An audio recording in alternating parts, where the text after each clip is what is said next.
Dick NBA. Woo! All right, welcome back to the end. I can't even speak.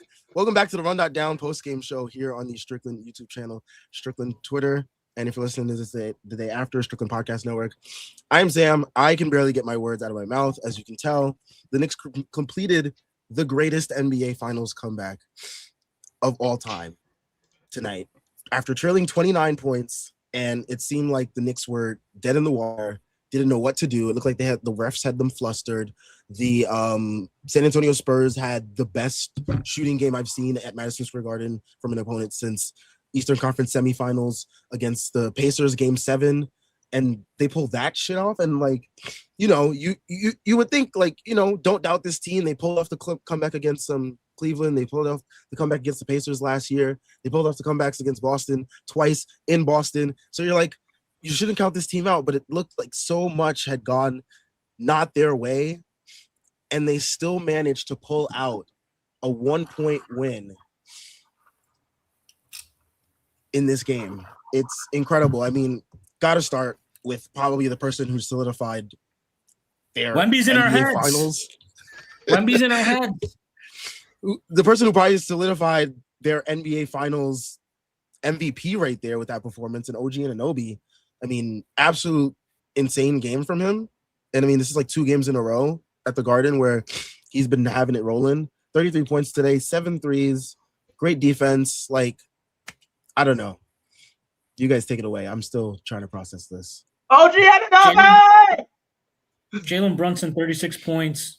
OG Anunoby had 33 points. They scored 69 of the Knicks' 107 points. The Knicks got 12 points off the bench.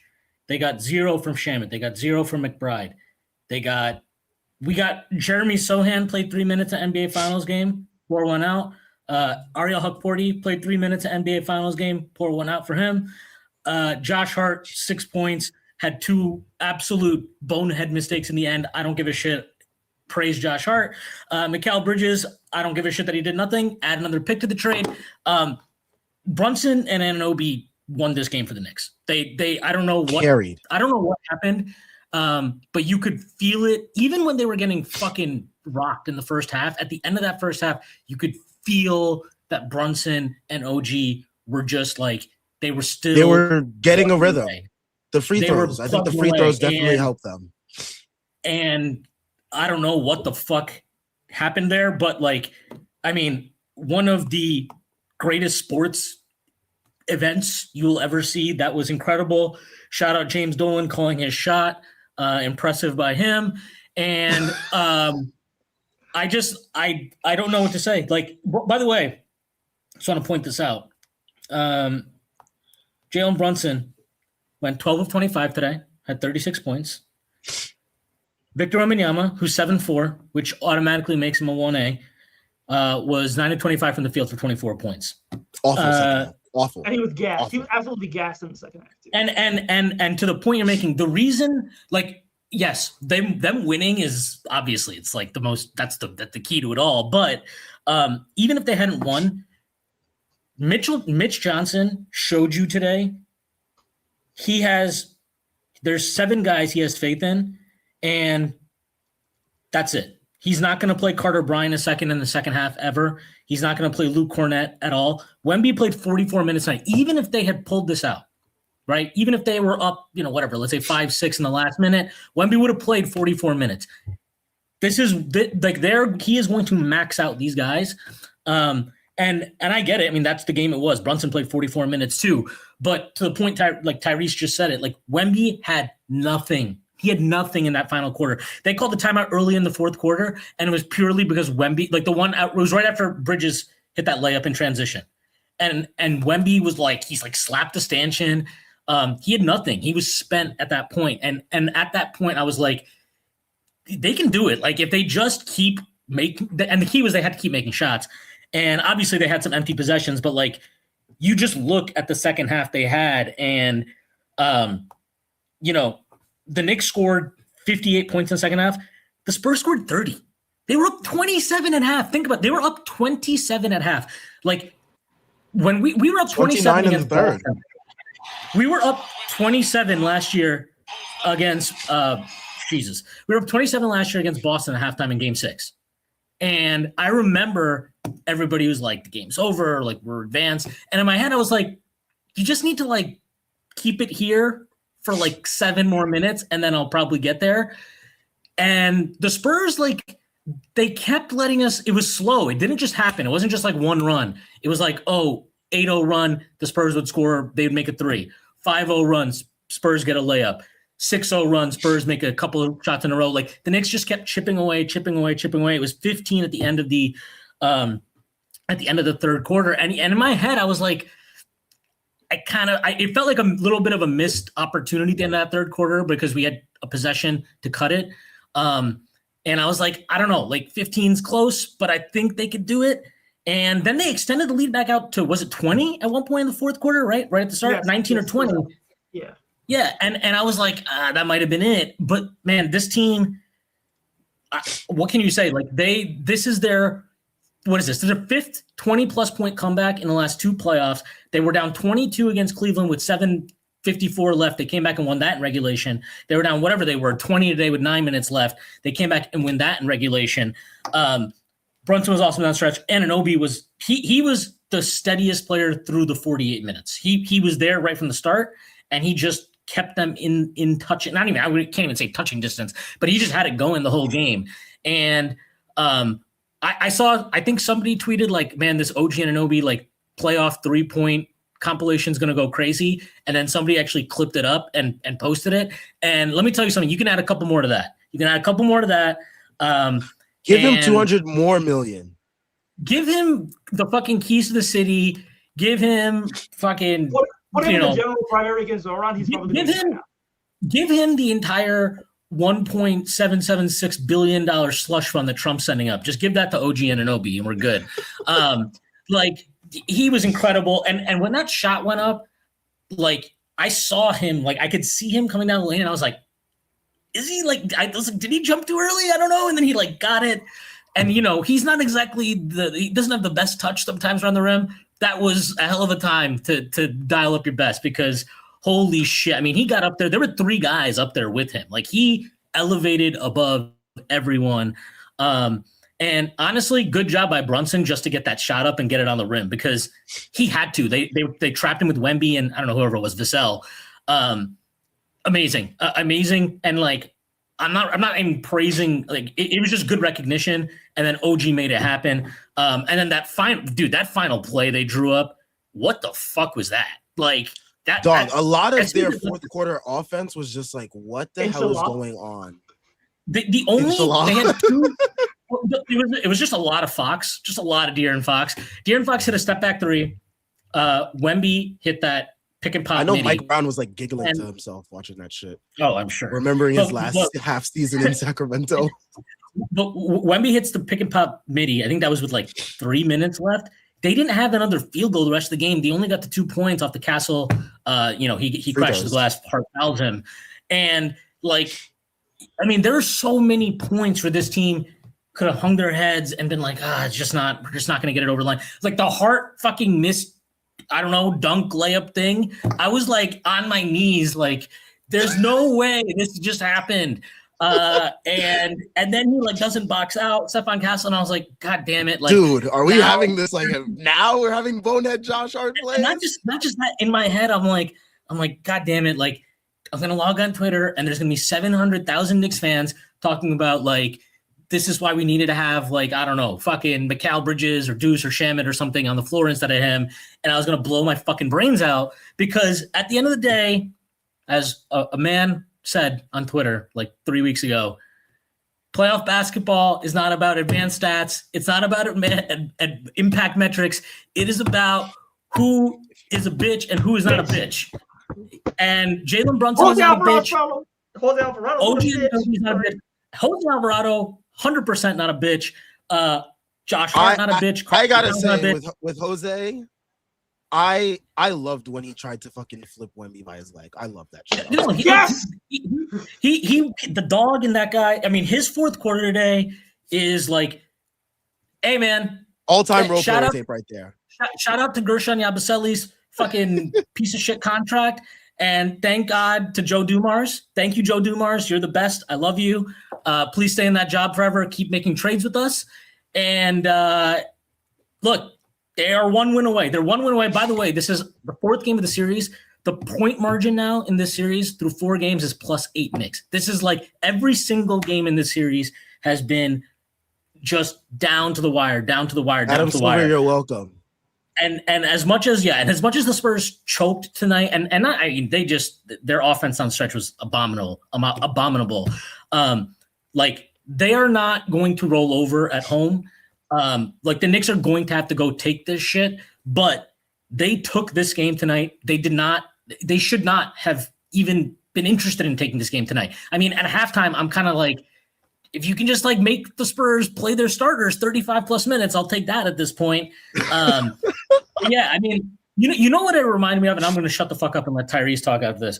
Do you remember that game in 2021-22 when we played like the Nets at home and we shot like 13 of 20 from 3? It was the one right before the All-Star break, and we were up like 28 at halftime.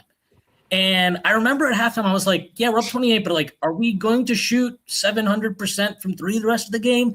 And look, shout out to Legler and Jefferson. They were calling it out right at the start of the half. They were like, look, like you're falling in love with 3 a little bit here. The Knicks are going to take that all day, especially because they're like Champagnie took one like super early in the clock on one possession. I was like, please keep taking that one. Keldon Johnson, this guy is awesome. I love him. He took this corner 3 because he was left wide open. And I'm like, do you know that you're open for a reason? Are you aware of that? Dude, anybody that has real analysis of this game needs to fuck off. The only analysis of this game that needs to happen is that the Knicks had more guys on their roster who are not bitches than the Spurs did, and they won the game, and they took that shit. And Victor Wembanyama can go fucking cry and draw some fucking paintings of statues in Gramercy Park and talk about how he's studying monks to become so enlightened and centered as a human being. That article was such fucking bullshit, man. Like, enough of the PR for him. Enough. 3-1. 3-1. I cannot believe what I just witnessed. Do you believe in miracles? I do. I believe in miracles. I believe in all deities, Vishnu, Jesus, Abraham, Allah. We're all everybody's good in New York tonight. Especially, look, at the end of the day, I knew that they weren't going to fumble a Jim Dolan promise. That's what we do it for. Listen, James Dolan hung his nuts like Craig Carton, and he's justified. So another win for the billionaire. He called a shot. Gotta love that Wemby play early in the game, just coming back to haunt him now. Everyone's just gonna be posting that clip of him going like, "I'm in your head" on the floor, and like, oh man. And you know what? Yeah. Like, Mitch played like, I don't know what, Mitch was just doing nothing in the first half again. And Mitch's objective was to be the enforcer today. and Wemby was right in that moment. He was 100% in Mitch's head. Mm-hmm. But I don't know who said what at halftime. The Knicks need to win this championship for a couple of things. I need to know what was said at halftime of this game. I need to know the very, very specific details of how Mitchell Robinson broke his hand or whatever the fuck he did. That will only come out if they win the series. So it's very, very important the Knicks win the series because we want the championship, but also for those 2 reasons. But whoever said what and whatever the fuck they said had the effect. And Mitchell Robinson, who I think has had a terrible conference finals and an objectively horrible finals through the first 3 games, he was awful again in the first half. And I don't know what happened with him. In that second half, he went somewhere and he found something and he dug deep and he had a fucking massive impact. That fourth quarter to start it, like, that is the Mitchell Robinson that we know and love. We love. That's the one we remember. That's the one that we put up with stupid jokes about being MAGA. Like that's the one. And I don't know. We deal with like the Facebook posts and the Snapchats and the toenail signings and the garden snakes and the random agency disputes monster truck and like the random baby mamas that he's had, if you know, you know, and the dumbass coach that he somehow retains every single year that's been fucking up his jumper since he came into the league. Fuck Marcel Scott, by the way. All the shit that Mitchell Robinson has given this fan base over the last 8 years or so is completely justified with one more win. I don't care. Well, matter of fact, we'll even pay him. We'll pay him double. I don't care.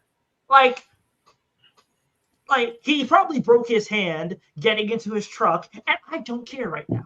I really. Well, he probably punched something being angry.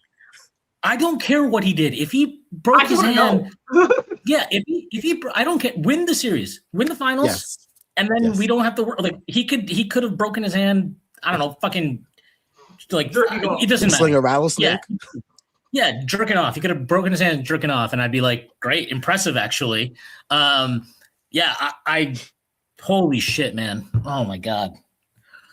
Oh. One finals is enough for me. I'll tell you that. Yo, I can't do this again, man. I keep telling y'all, and the viewers think we're joking. Once we win the championship, this shit is over. This is no. I legitimately cannot do this. I was sitting here with my chest like literally going like this, like the last 5 minutes of the game, bro. Like I can't do this. I can't. I ran on the block. I will have a heart attack. I will legitimately have a heart attack if we go into another final series. No, like there are niggas who are like, oh, let's go back to back. No. I'm cool. No. What? No, once we win this one, I want to see ring night. I want to see the banners go up, and I can retire. We'll keep doing it, but you're not getting any real analysis anymore. Yeah, I'm gonna be. It's gonna be strict trolling jokes, everything. Like I will be 3 brewskis in every stream. Don't care. Yeah, no. I will turn to Schwinn on this fucking podcast. I can't believe that's such a crazy choke, though. Like 29-point lead in the third quarter, and you lose that game. They scored damn near like 80 at the half and barely scraped past 100 today. Like, what the hell? Yo. It was just bad shot selection. The Knicks locking on a defense, and ultimately just a little bit of luck. And even Mike Brown said it. Like when Lisa Salter came back fourth quarter, she was like, "They're going to play good defense, and we're going to need a little bit of luck." And we got lucky. So, Knicks have been getting. Go ahead. I was going to say the point to luck. I mean, we've joked and said, this is team of destiny. Like the Cavs fourth quarter comeback. Team of Destiny stuff, all the things that we've been seeing, Team of Destiny stuff. This game right here, like, come on. This is like prime Team of Destiny shit right here.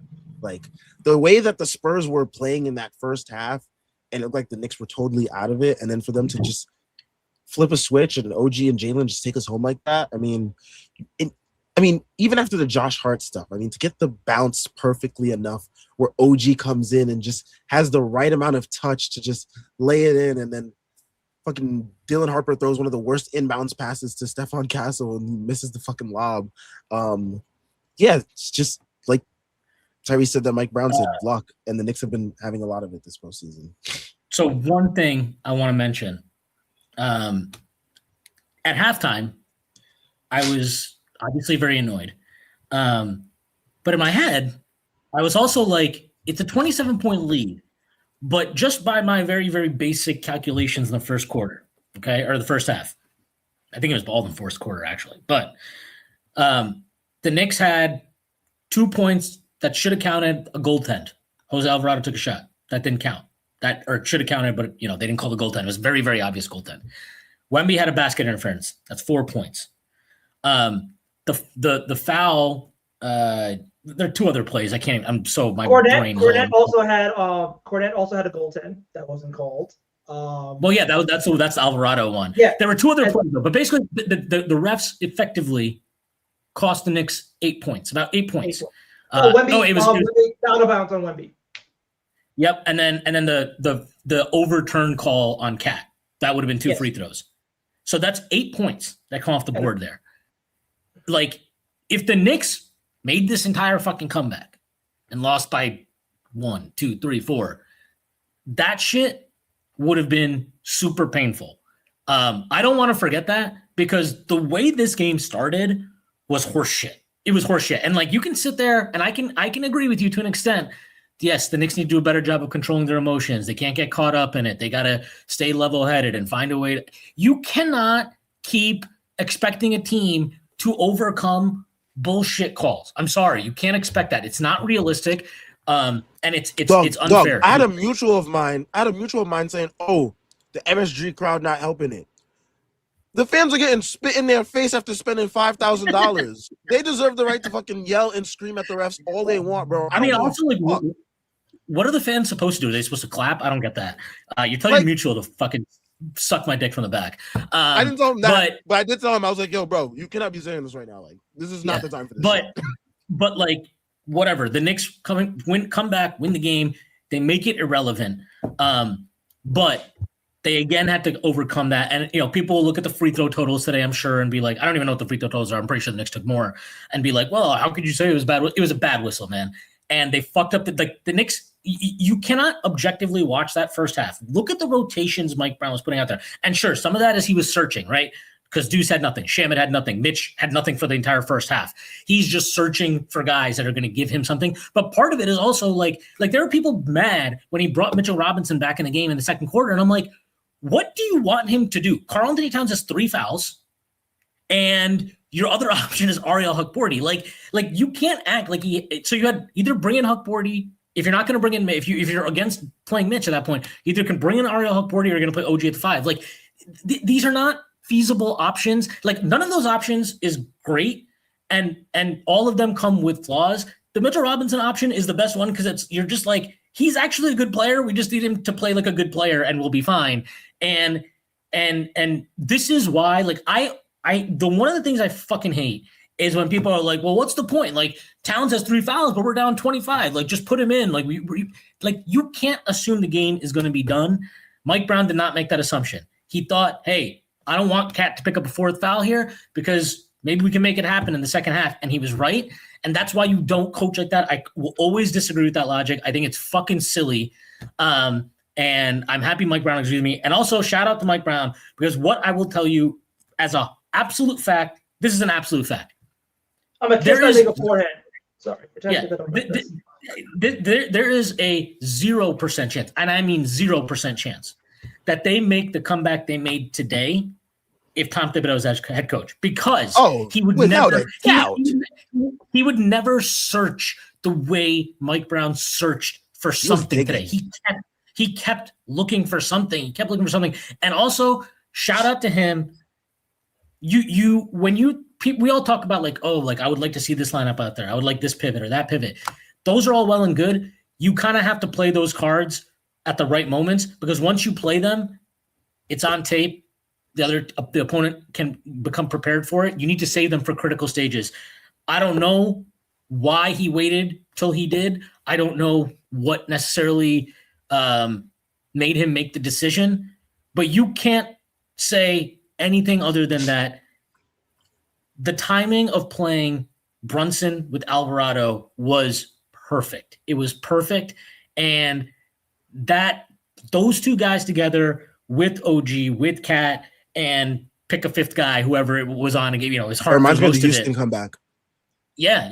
And that group, like, you look at it and you're like, how is this working? Like, the Spurs have more size, and sometimes, like, it just works and you just roll with it and you trust it. Size doesn't matter, guys. Size doesn't matter. I don't care how small Jose Alvarado is. He has a bigger set of nuts than anybody else in the Spurs, and that's all that matters. And yeah, so I just think, like, Brunson, OG. I thought Towns had a solid game today once he was able to, like, play basketball. Alvarado, Hart, I know he had 2 fuck-ups at the end. I thought he gave them something at various points with his energy, his rebounding, his ability to push tempo a bit. Like, those guys, and then and Mike Brown, like, they deserve all the credit in the world, because again, it's a historic comeback for a reason. Also, upside of this, the Knicks knock out the Celtics for the largest comeback in NBA history. So fuck you, Boston, and fuck you, Bill Simmons. Yeah.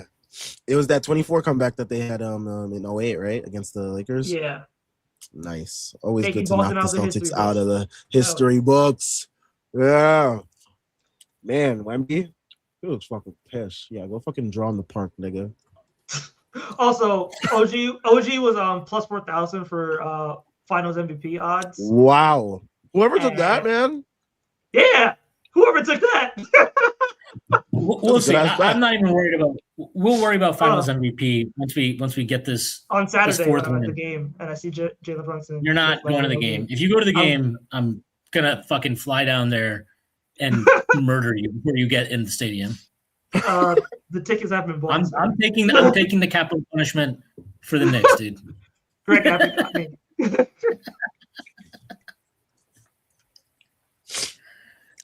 Comment. Yeah. Shit. Yeah, man. I can't. Yeah, this is the greatest comeback in NBA history. That's it. Like, there's nothing else to say. It is the greatest comeback in NBA history, and the Knicks did it.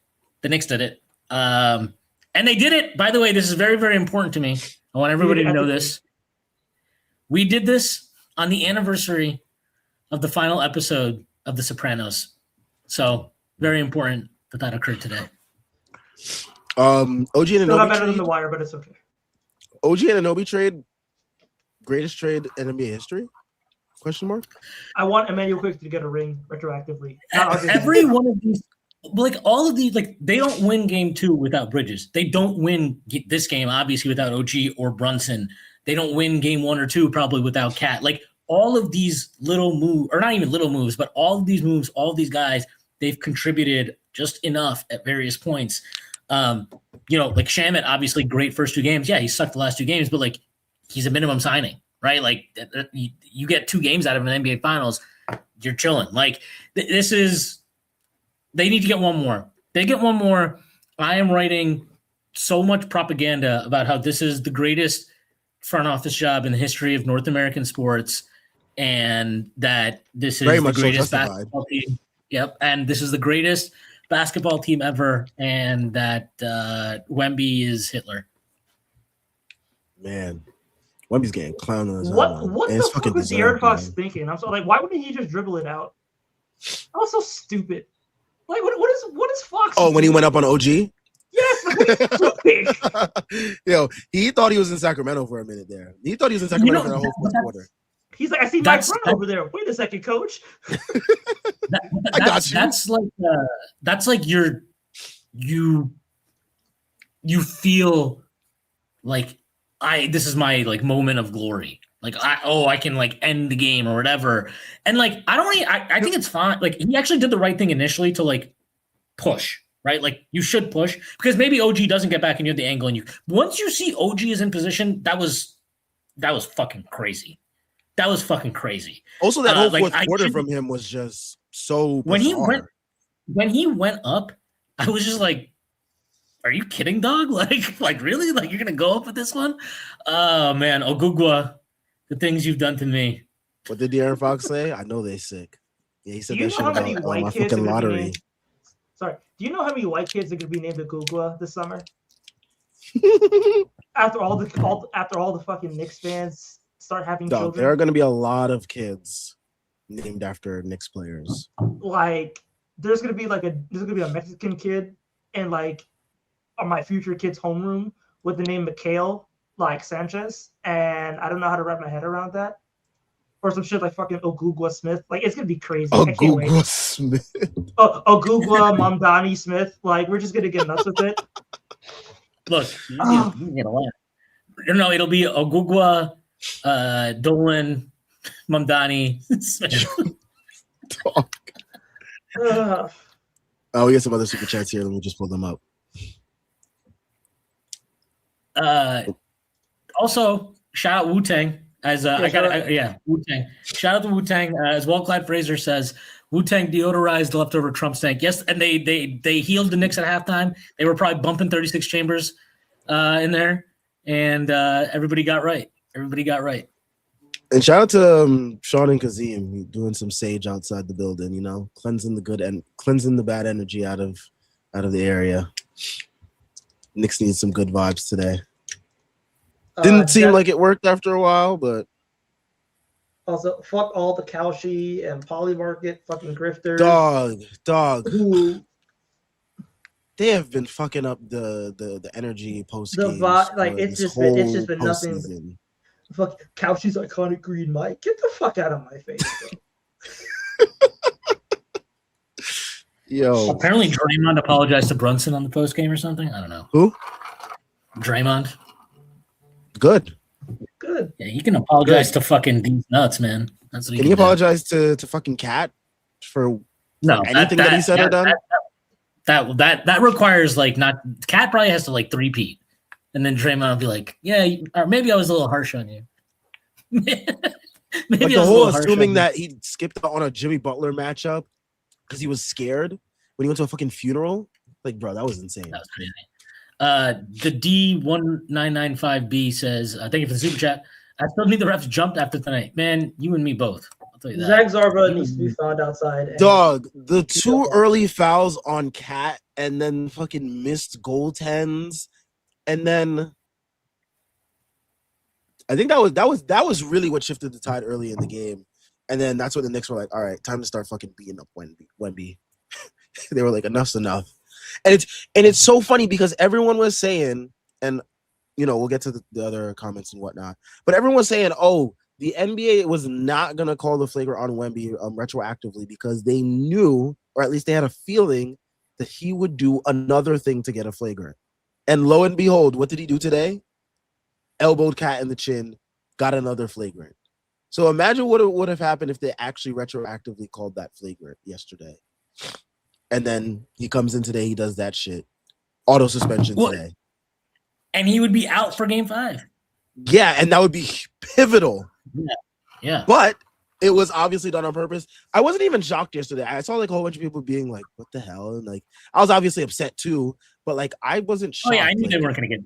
No, he they were definitely. He elbowed Nas Reed in the throat and didn't get fined or suspended. He skipped out on media. He didn't get fined. Like, this guy is Teflon, man. Like, he gets to do whatever he wants. Yeah, he's running around like Pac out there. Well, he can go run around Pac in his fucking little parks in San Antonio and doodle and scribble and whatever he needs to do to get his mind right. The parks aren't that bad. The parks aren't that bad. Chill. They're actually pretty solid parks. He can go over there and fucking doodle and scribble all he wants.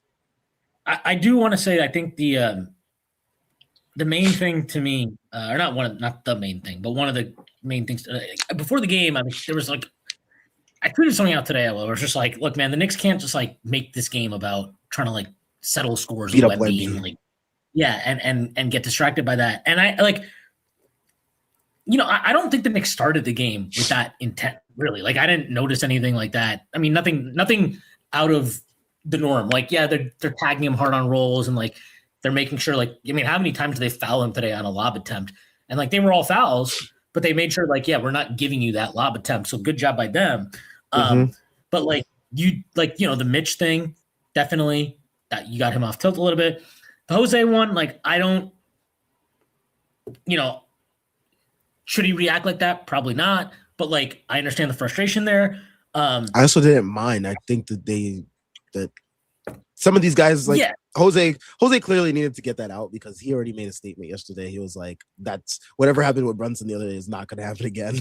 So he like made it clear that he was going to fucking be physical with his ass. So yeah, he backed it up. So good shout out to him. But like, yeah, no, the team needed that type of energy. I thought the refs got them tilted more so than like they're attempting to get physical with Wemby. So and Sam Vecini tweeted it out, and not even just him, but a lot of people were tweeting out like because the refereeing has been so inconsistent over the first 3 games, today's game felt even more bizarre because there's no clear line of what a foul is and what a foul isn't, and the players and the officials are all adjusting on the fly, and it makes for whatever the fuck that first half was because that was barely basketball. This shit tonight was longer than the fucking Super Bowl, bro. It was a 3-hour game. But again, like. That's 2 straight games that go 3 hours, bro. I know. This was crazy. But what I will say about this crew, second half, they figured it out. They were fine in the second half. I did not have problems. Mark Davis and them did not know what the fuck they were doing that last. Yeah, this was fine in the second half. I was like, okay, like this is like what the series should be. And like I didn't really have a problem with any of the calls the Spurs got for the most part in the second half. there were a couple, like, I saw like Hart complaining towards the end when the one where he forced the turnover on Castle on the drive on the baseline. And they were like asking for a review because Castle definitely pushed off. But I'm like, honestly, I'm not even asking for that. I'm not asking for a flagrant there. I'm like, come on, you're like 1:30 left in the game. Like, just fucking let's go on. Let's keep this going. So the refs did a good job in the second half, but that first half was ridiculous, and I have no clue what that was about. But look, the Knicks, they say whatever you want about them, man. But like, anytime somebody fucking comes out with like they're soft, they're not mentally, like, I'm like, you're a fucking idiot. Like, you're just dumb. That immediately disqualifies your opinion to me about anything related to like really not just basketball or the Knicks, but also like life. In general. Yeah, just like life in general. So please, if you think the Knicks are mentally soft, don't say it out loud. Just don't say it out loud. Keep it to yourself. You'll feel better about it. It's the dumbest crush in the world, man. I'm sorry. Dog, this team has shown you too many times that they're not soft. Like they are probably the most. Just because they're not fucking brawling every fucking like Thursday like it's the 90s, like some idiots on Twitter. The worst argument that someone can make on Twitter when you talk about Wemby's fouls is, oh, you guys are the Knicks. You guys like the 90s Knicks. Is it 1994 right now? No, it's not. Basketball is not played like that. Stop using that stupid argument. I hate that shit. Basketball is played a whole different way right now. We have rules set in place for a reason. Thank you to John Lee for the super chat. Is Wemby still pointing at his head? This guy sucks. But this is like, they're a young team, and like you can tell like when, and I'm not. I think they've not. I think they've obviously shown a lot more character than like the fucking anybody the Knicks played in the East, but you could feel it in that, like in the first half, everything was good. It was the ball's popping, everybody's making shots. It was, and they were getting calls for sure. And the Knicks were like, they were just seeing red. They were pissed off. And when the Knicks started tightening up in the second half, you could feel it. You could see it visibly. Once the crowd, like the lead got to like 17-18, and the crowd was like in it. I mean, they were starting a "Let's Go Knicks" chant down 25 or whatever the fuck it was. Like the crowd, the crowd. This crowd was better than the last crowd. I'll say that. They were like part of the comeback. They were a key part of the comeback. It was like you felt like they were like. It felt like they were like willing the ball into the net sometimes. Like OG's step back, I was like, that shit left his hand. And I was like, that's a terrible shot. Yeah, and it bounced off the front rim, hit the fucking the backboard, hit another side of the rim, and then rolled in. Alvarado hit a three from the corner that hit like the entire fucking. It hit like the entire circumference of the rim, hit the backboard, and then rolled in. Like that's the shit. And like we've had like a few shots, like crazy shots like this, right? Like Deuce hit a shot in the first quarter, in game one where it like banked off the fucking high glass, like in the corner. This is the shit. Yeah, this is the shit you like need to do this shit. Like that's all I could say. No. Like, the Shamit three in game one versus Cleveland when it went boom. Yeah. That type of shit, like you just need that shit to come back. It was like the Mario music. Yo, dog. Do I have to go into work tomorrow? Like, I'm not. I feel like fuck them kids. I'm going in tomorrow just to wear my Knicks jersey. And I'm pulling up with the OG jersey tomorrow. Like, it's only right. I think I need an OG jersey now, honestly. Yeah, no, you need one, bro. It might be time. I just want to pull in. This is like there's 3 comments here from before, basically all from the first half. I just want to read them because they're funny because they basically encompass, I think, what everybody was thinking at the time. Bernard, your 0-point Washington series with balls like that on Cat completely throws off the rhythm and flow of the game. Then this must have been some point towards the end of the first quarter. Since the game is basically over, shout out to the refs for starting their shit early, and awesome stuff for the Knicks for not getting over it and just playing good game silver. Here's your 6-game series. And then he said, this was at halftime, basically. I don't know if they're going to get their composure back, because if not, games 5 and 6 will be beyond ugly. Maybe by that point, we'll get a good whistle to start out. I think they finally realized that we could like have dual point guards and we get paint touches whenever, and the Spurs are not ever going to be in rotation. So I'm okay with that. They finally realized, okay, Luke Cornett's not playable. Thank God. Harrison Barnes stopped seeing burn after game 1, bro. Carter Bryant is injury plant. Random draft question. Does Malik Thomas get paint touches? Who the fuck's Malik Thomas? I don't know. From Alabama?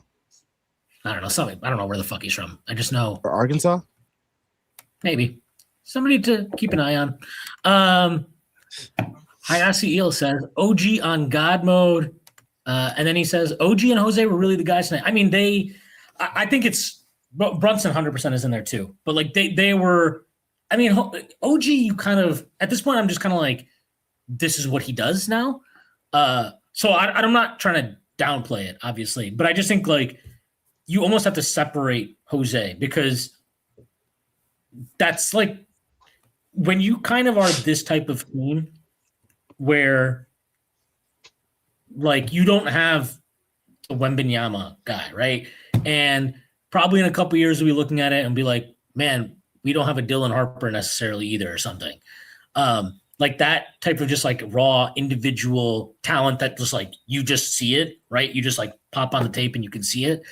So you need these different guys to step in and contribute. The Mavericks were another team like this, right? JJ Barea starting in the 2011 finals all of a sudden, and the series changes.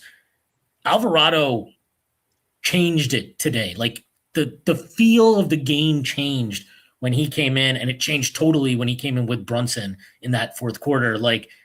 I can't say enough about how he played. I mean, the fucking dog in that guy, and he wasn't scared. That's the thing. He was catching the ball. He'd have Wemby on him, and he was just I'm going to get into the paint. I'll make something happen. Also, that OG 3 that he hit in the corner in the fourth quarter, what the fuck was Julian Champagnie doing? Did you see this guy? He ran from where OG was to the other side of the floor because Hart was open in that corner. And I'm like, what the fuck are you doing, bro? It was. It looked like they overreacted to fucking last game. Well, because Wemby rotated down, which makes sense because, yeah, you want Wemby in the paint. Mm-hmm. I'm telling you, watch that back and just watch Julian Champagnie. That was one of the stupidest plays I've ever watched in my life. Because in my brain, I'm like, even if Hart was a super threat, even if that's Ray Allen on the other side of the floor, how the fuck do you think you are the guy to go make that rotation and leave another one of the best corner 3 shooters in the league wide open from 3? It was shout out to Julian Champagnie, man. I mean, when we say the youth versus experience thing, it when these teams get frazzled in these moments when teams are starting to make a comeback towards them, they start making these mental mistakes that are just you have no idea what the hell they're doing. And that's another instance of that. I mean, just absolutely crazy game. Just wow.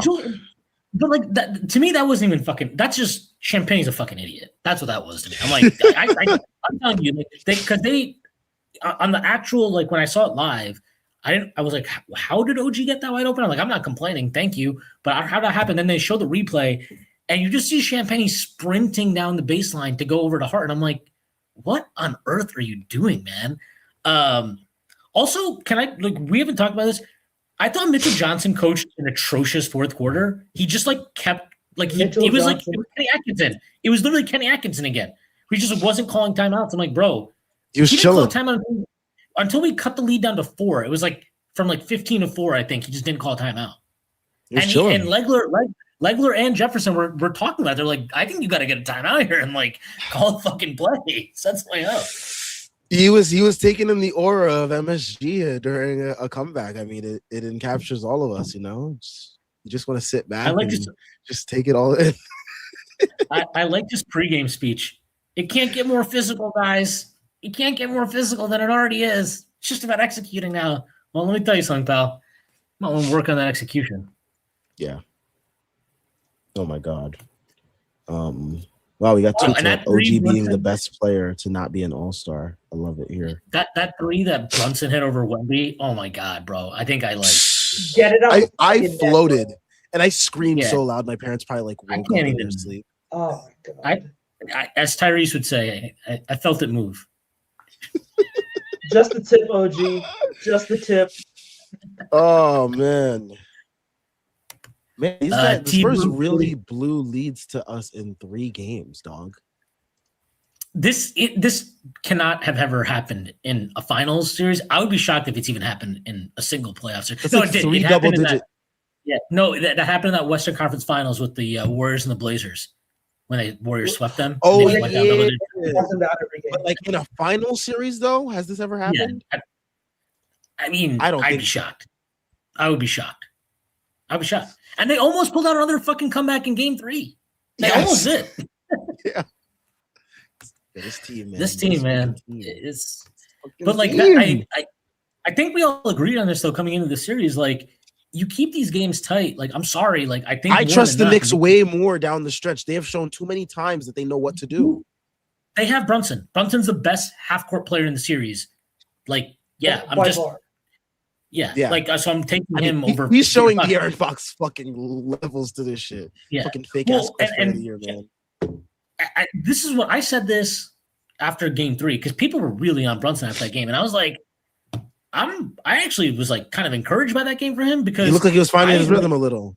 Well, and he said it right. They kept referencing the interview he had where he's like, I felt like I was getting to my spots better and blah blah blah and all that. And I agreed with him. And like, yeah, was his decision making perfect in Game 3? Absolutely not. Mm-mm. Was it perfect tonight? No. But like this idea that like he was singularly responsible for the stagnant offense of the Knicks, like, give me a break, dude. Like there's no way you could watch that game. They had one good quarter of offense in that game. One good quarter. And that was the one quarter that, guess what? They were getting stops consistently. Was the second quarter. And what happened today? When they got stops in the third quarter and the fourth quarter, they were able to get loose offensively a little bit. Like it's not that hard. Like when they play good defense, it all works together. Like it does not happen separately. The Spurs are way too good. The Spurs are way too good defensively. If you just constantly have to go up against our half-court defense set up after made buckets, like, yeah, it's not going to be a fun time. It's just not. Bro, the fact that Wemby fucking choked 2 free throws in the fourth quarter, bro. How is no one talking about that? How is no one talking about Oh no, that? they Two are. straight? They are. No. Like, Webby's getting his fucking lash into it. He was shook. But it's also because like I feel like 400 different things happened in the fourth quarter, so like my brain is melting trying to process all of them. That Fox layup is like really taking over the timeline right now. But I'm trying to make sure that people see that Wemby missed like 2 straight free throws, man. Like, dog, 2 with a chance to extend the lead to 3 points in the final 2 minutes. He took them deep breaths, that fake ass monk shit.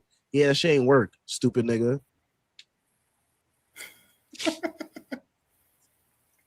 Doing that. Yeah, shout out to Michigan in that flagrant. Break. By the way. Hell yeah. Set the tone. Shout Set out the to tone. Shout out to Cat drawing that flagrant on 1v2. Dog, I Hell saw yeah. Porty coming in. I was like, oh, is Mike Brown about to do the thing? I was like, yo, is Mike Brown about to do the thing that we all kept saying? And then I saw Swan coming in. I was like, oh, are we about to do the thing? I've been saying it on social media for the last 2 days. Are we about to do the thing? But nah, he didn't do the thing. But Sohan was playing pretty physical with him. Man, Sohan and Hukporty, they can say that they were contributors in an NBA Finals win. Like, legitimately. For the rest of their lives. For the rest of their lives, they can tell their grandchildren, they're like, I played in the greatest comeback in NBA Finals history. And I defended Victor Wembanyama. And I defended Victor Wembanyama, the NBA's golden boy, Oh, who got away with murder. like in front of Olivia Benson, no less, which is nuts. In front of a lot of Right. people. That game had like some OG like Knicks celebs, not like whatever Adam the fuck was going Sandler, on last game. fucking Like I don't know what the Chris hell Do you was think- going on last game, bro. Do you think Brunson is celebrating by watching an episode of SVU Law and Order. tonight? I will. Shit. That would be the funniest way ever to celebrate a win. It's probably FaceTiming Mariska Haggerty. Apparently, they cut off Wemby's post game press or whatever, and they cut to like highlights of some shit. Dog, Well, he has- He might have been crying. He'll cry in the car. there's He a has lot the of greatest jokes I want to make, fucking- but I'm gonna be a nice guy. maybe got some bad news from France. And she says, it's nearly 5 a.m. and I'm running around the house. I'm assuming you're in England. So congrats to you. Hopefully you wake up all the neighbors. That'd be fun. John Leary with the hot take here. This stops the Cavs comeback. Yeah, I mean, this stops every comeback, like ever. This is the greatest comeback. Shumpert is out on 7th Ave with Knicks fans, dog. I don't know if he's trying to claim us now. Like, no, go home, nigga. Didn't he pick like the Spurs in 6, by the way? What borough do you think is claiming Julian Champagny tonight? It's just Staten Island? Staten Island. I don't know if Staten Island's going to be claiming him right now. He's a brother. I don't know if they claim brothers down there. Depends. You gotta find out what it is. We gotta find out. Maybe this is his like MAGA arc.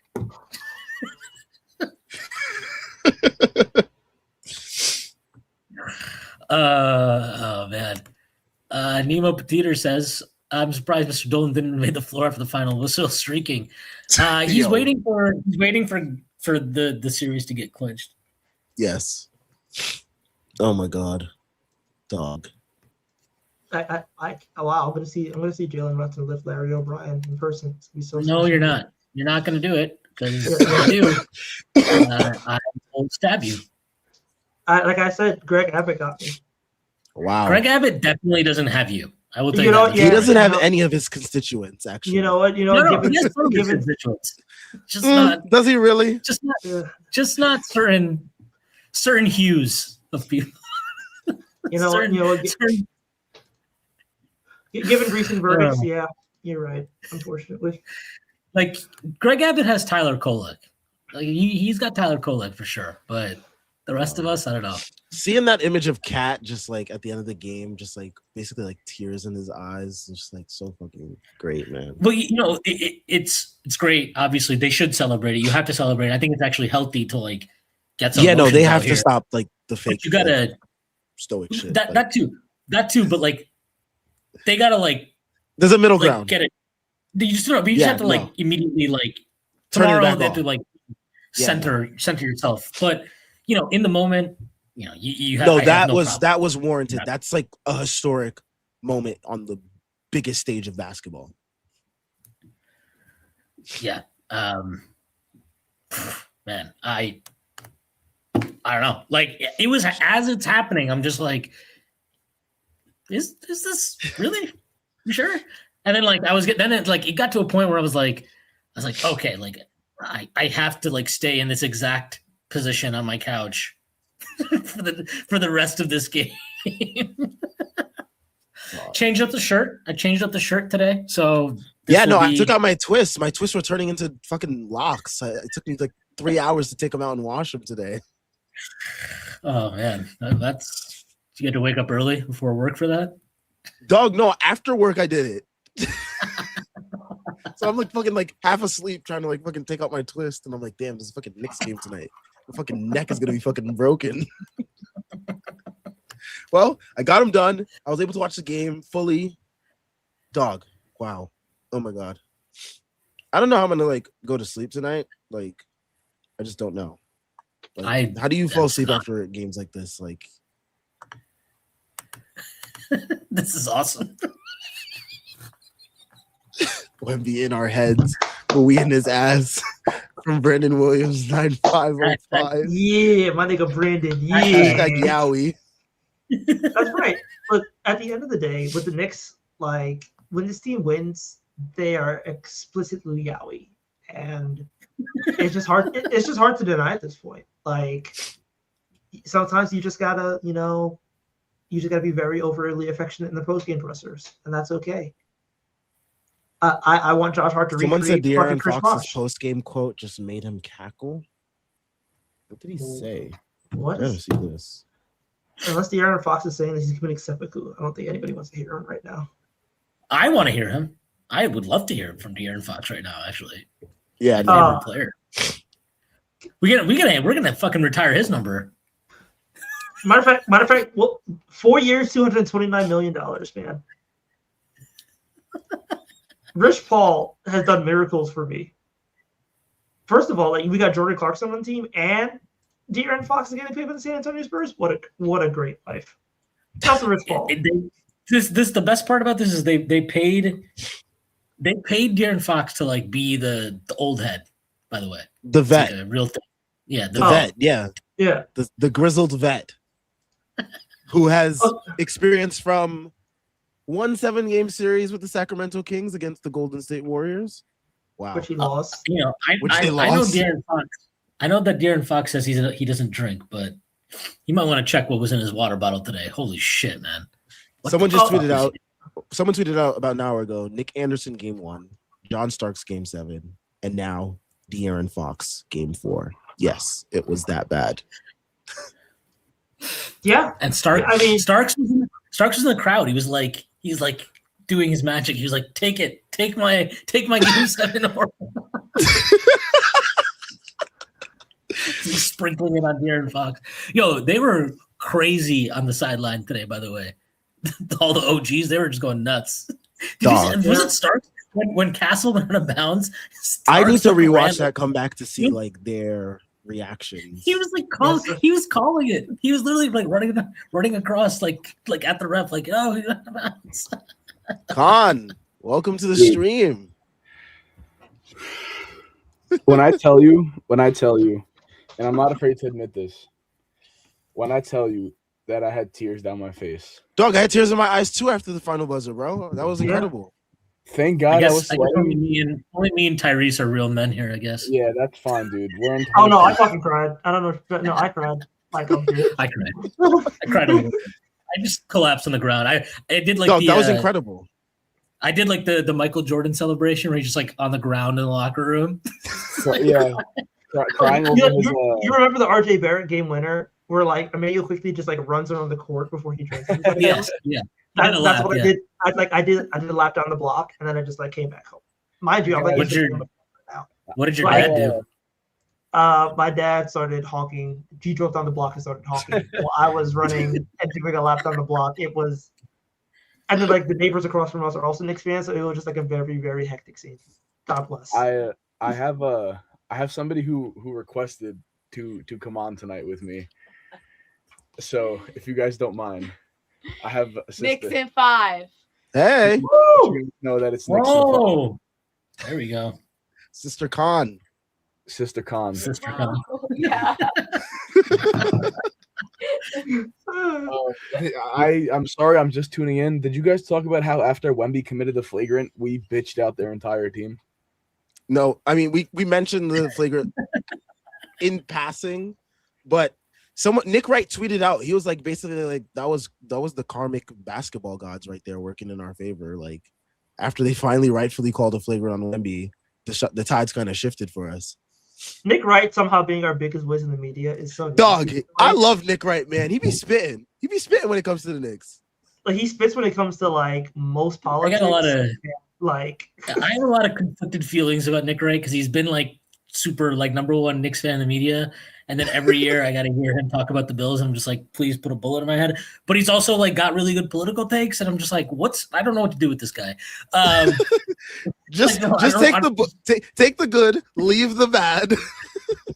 He's like 66% good, so it's like, all right, I guess I'll just take. If we're gonna like pick what to be wrong about, the Knicks and politics, and then the Bills. That's a really good. Don't say. Okay, you can't do that to me, Con, because you were like, I don't mind if the Knicks lose a playoff game as long as the Giants get Arvel Reese. Hey, the Giants, the Knicks lost the playoff game. We got Arvel Reese, and we're up 3-1 in the fucking finals, man. Come on. Look, we drafted Arvel Reese, and now the Knicks win a championship. I think Arvel Reese means good luck. Dude, and OSU, bro. We might need one more New York athlete sacrifice to get us over the line here, because we've had, Judge got sacrificed. They sacrificed Dante during Lindor. So the Mets have just sacrificed everybody. We just were fucking donating it. Like I don't want to hear Colin Gillespie, you're next. Sabrina Ionescu sacrificed right now. Fucking. I want every New York athlete out there to know that you're not safe from this sacrifice. We'll fucking give away all of you. Will Didn't fucking ship you all out. haven't the Giants had like 3 separate guys pop their Achilles already in training camp? Dude, Too? Yeah, Gunner fucking got hurt, right? It's Yeah. it's been Gunner, Roy Robertson Harris, and then the rookie corner from UNC. And you know what? Give me a fourth one. OBJ, you're next. Give me I'm another sorry. one. Give me another one. Give me Braxton Berrios, it's okay, brother. if that's racism, I want more of that racism. All right. Can we talk about that quote from De'Aaron Fox, please? Can we talk about that quote? Sorry, I talk just about that totally OG one? this. Yes. He said, I thought I'd be able to outrun OG Anunoby. That's it. Does he know that he's like lost a step? I feel like he doesn't realize. He's lost Does he a step. know that he had a high ankle sprain like 2.5 weeks ago? And like that doesn't just heal randomly? I feel like he, Brunson obviously had the crazy close in game 1, and then he hits like the big time shot in game 2, even though he didn't have a great game, obviously. And people were chirping, right? Oh, like fucking, they should play Harper more, get Fox out of there. I don't care what any of these guys say. They hear that shit. They know what's out there. They know what people are saying. And he did have like a nice little close to game 3. And I just feel like he was feeling himself. He was feeling himself. Yeah, he's like, I got to do this. This is my time. And I was like, you know what? I hope it's your time all the time. Go ahead, pal. Please. Yeah. It's like, please, De'Aaron Fox, save me. Dog. But I mean, like OG had. I nothing. have to rewatch his tape from that second half because, like, what the hell was he doing? Sorry, not OG. Sorry, Wemby had nothing. Wemby had nothing in that. I mean, he was terrible in the second half. Castle, I thought, was pretty bad again in the second half. Harper had like a couple of nice attacks, but once the magnets turned off for him, because that first half for him was great. I'm like, all right, if he's gonna hit threes, then like, you're fucked. Like, I don't really know. Yeah, you just put your cap and you move on. I don't really know what else to say. But yeah, the magnets turned off, and then all of a sudden, shit got tight. And Fox, like, what? He took like a couple mid-range jumpers that didn't go in. He took a step back 3 that one went. He took 1 3 that went in, right, and then 1 that didn't. Yeah, he had nothing. And then, like this is even just the way he went about attacking. Like, that's the difference between a okay point guard like Fox and like an actual superstar point guard like Brunson, because look at the attention they were giving Brunson. Look at how hard he had to work to get into like gaps, get openings, create his offense. And he was smart about it, man. Like look at how many times he like got off the ball, came back and got it, received it, like, worked to get the matchup he wanted, all those type of things. Like, I can't say enough about his performance because I think, OG, and deservedly, OG is getting, all the attention and the glory, and he deserves it. But I thought Brunson was like really special in that second half. Like, I thought he was incredible. Con, any thoughts? Everything. So like, all of Brunson's body of work in the postseason, right? Maybe it took him the extra game to get there this time, even though I'd even kind of sort of disagree with that. Because I think the decision making, the shot making, like, just was better from game 2. Nothing about Brunson's resume has said that this series, or the way that the Spurs are guarding him in general, is gonna hold him down for the rest of the series. His resume since he got here, whether it's the Miami series or it's Philly game 1 and 2 the year after, the Indiana series, I guess, if you want to throw that in there, his whole resume as a Knick has told you this is going to turn around.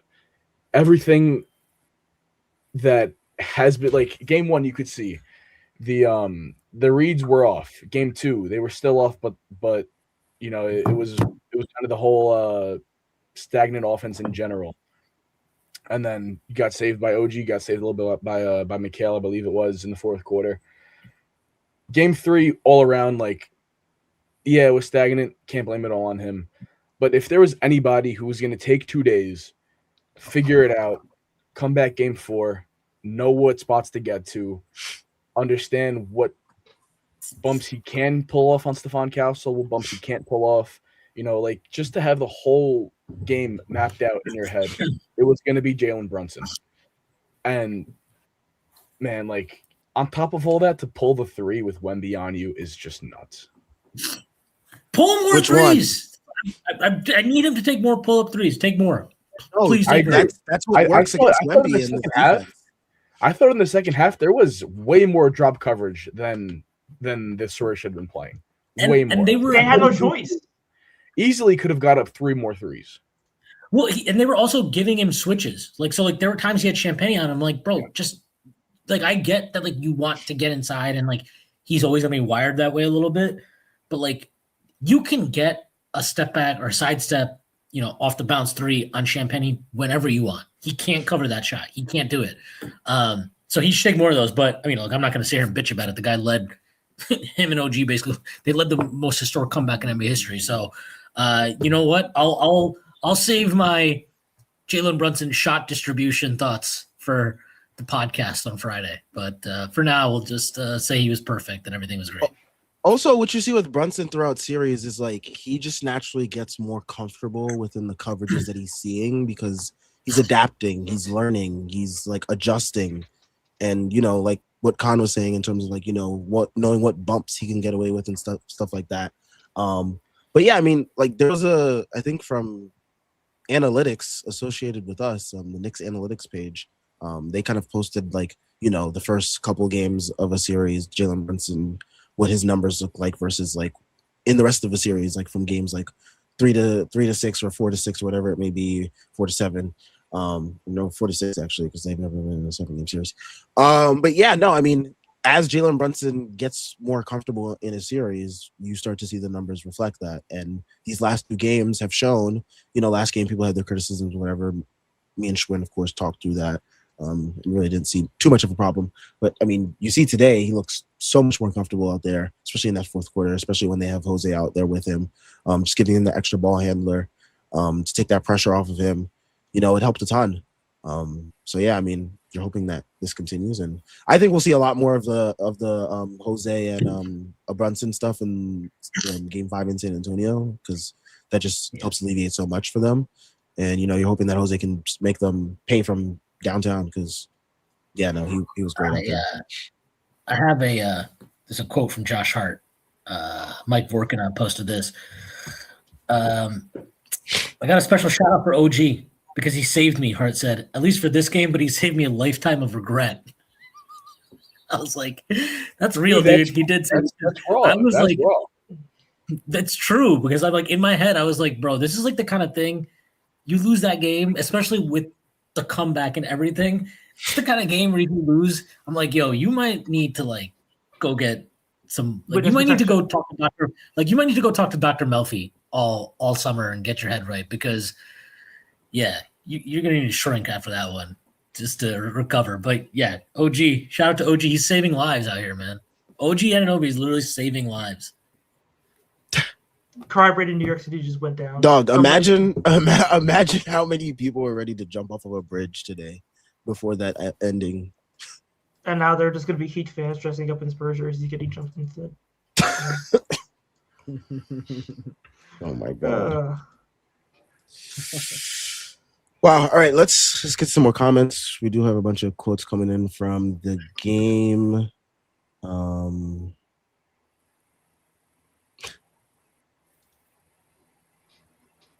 NBA Finals game-winning shots in the final 5 seconds while trailing. Michael Jordan, 1998, Game 6 at Jazz. Tyrese Halliburton last year, of course, at the Thunder. And now, OG Anunoby, 2026, Game 4 versus the Spurs. How special. Wow. How special. OG up there with Michael Jordan. Also, just like he is better than, by the way. Yeah, he is better. Michael Jordan never did that shit. More handsome, too. More handsome, British, like more money probably soon. Taller. Yeah. Face of Skechers. Oh, LeBron never made a game-winning shot in the final 5 seconds. That's crazy. We're not talking about LeBron's not better than OG either. So we're not talking about LeBron right now. Okay. No, I'm just OG's saying like literally the greatest. Final games in NBA history. Please don't say his name right now.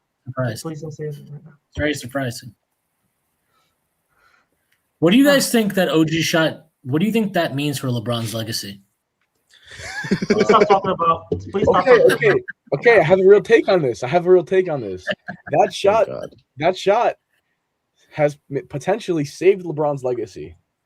Why? Because Wemby. Because if Wemby won this title, I'm not saying okay, we got to win one more game. I get it. See, Yeah, come on, relax. What I realized today is like our strongest allies right now are actually LeBron stans and Jordan stans. And They're just our like the whole strongest Western allies. Conference. The whole Western Conference hates Wemby, bro. Like Kobe every stan. Western Conference team fan is rooting for us right now. Yeah, the Right. SGA fans, You got are Lakers our fans, guys. OKC fans, and Timberwolves fans like, yes, Wemby choked again. Yes. They all hate him. They all legitimately hate him. Like Portland niggas are trying to get into it too, and it's like, okay, sure, we'll take the support. Like, Yo.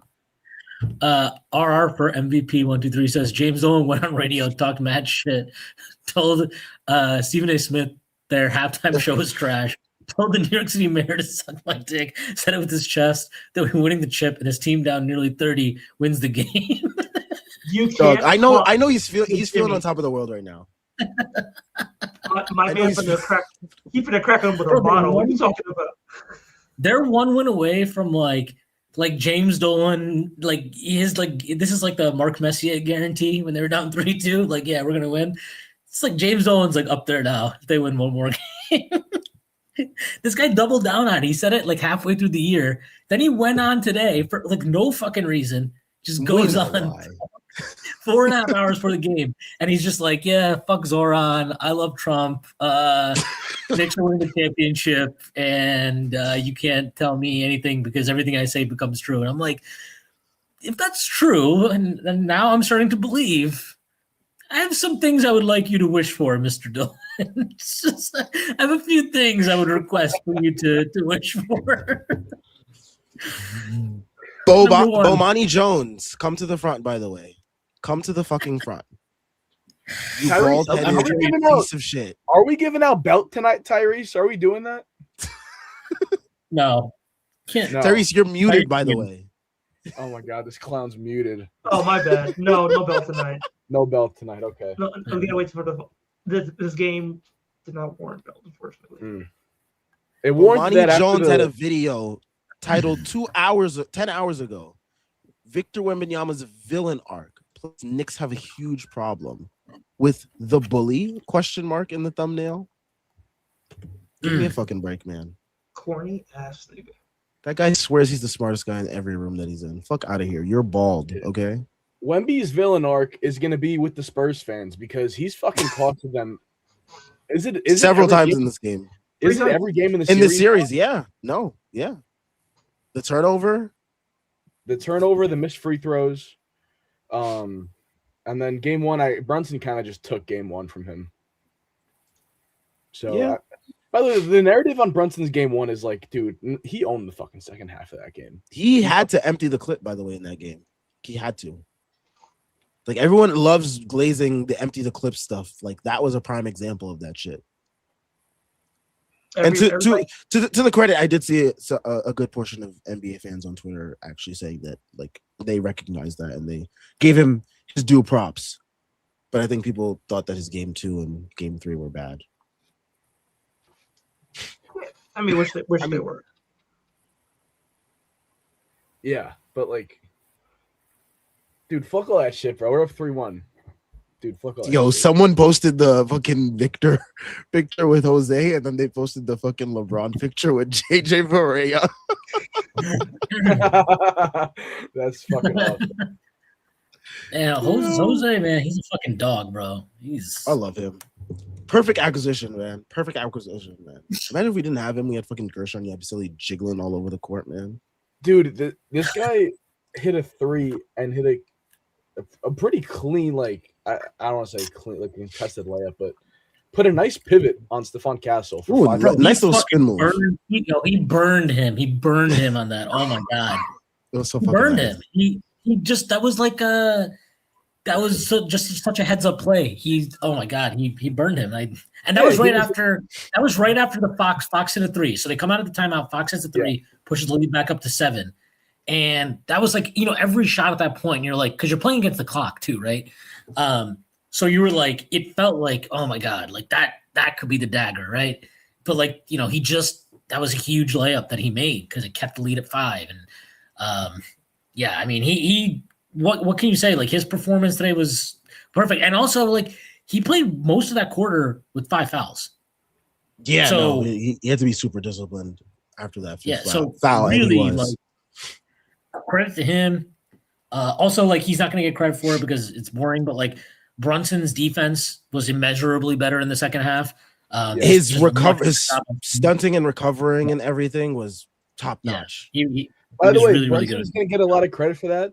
There was a play down the stretch where I don't know if he was recovering onto Wemby and then going back to Castle, but Mikhail had a play where his stunt and recover was fucking phenomenal. Like, I wish I remembered exactly the time and who it was on so I could more accurately, bring it up to you guys right now.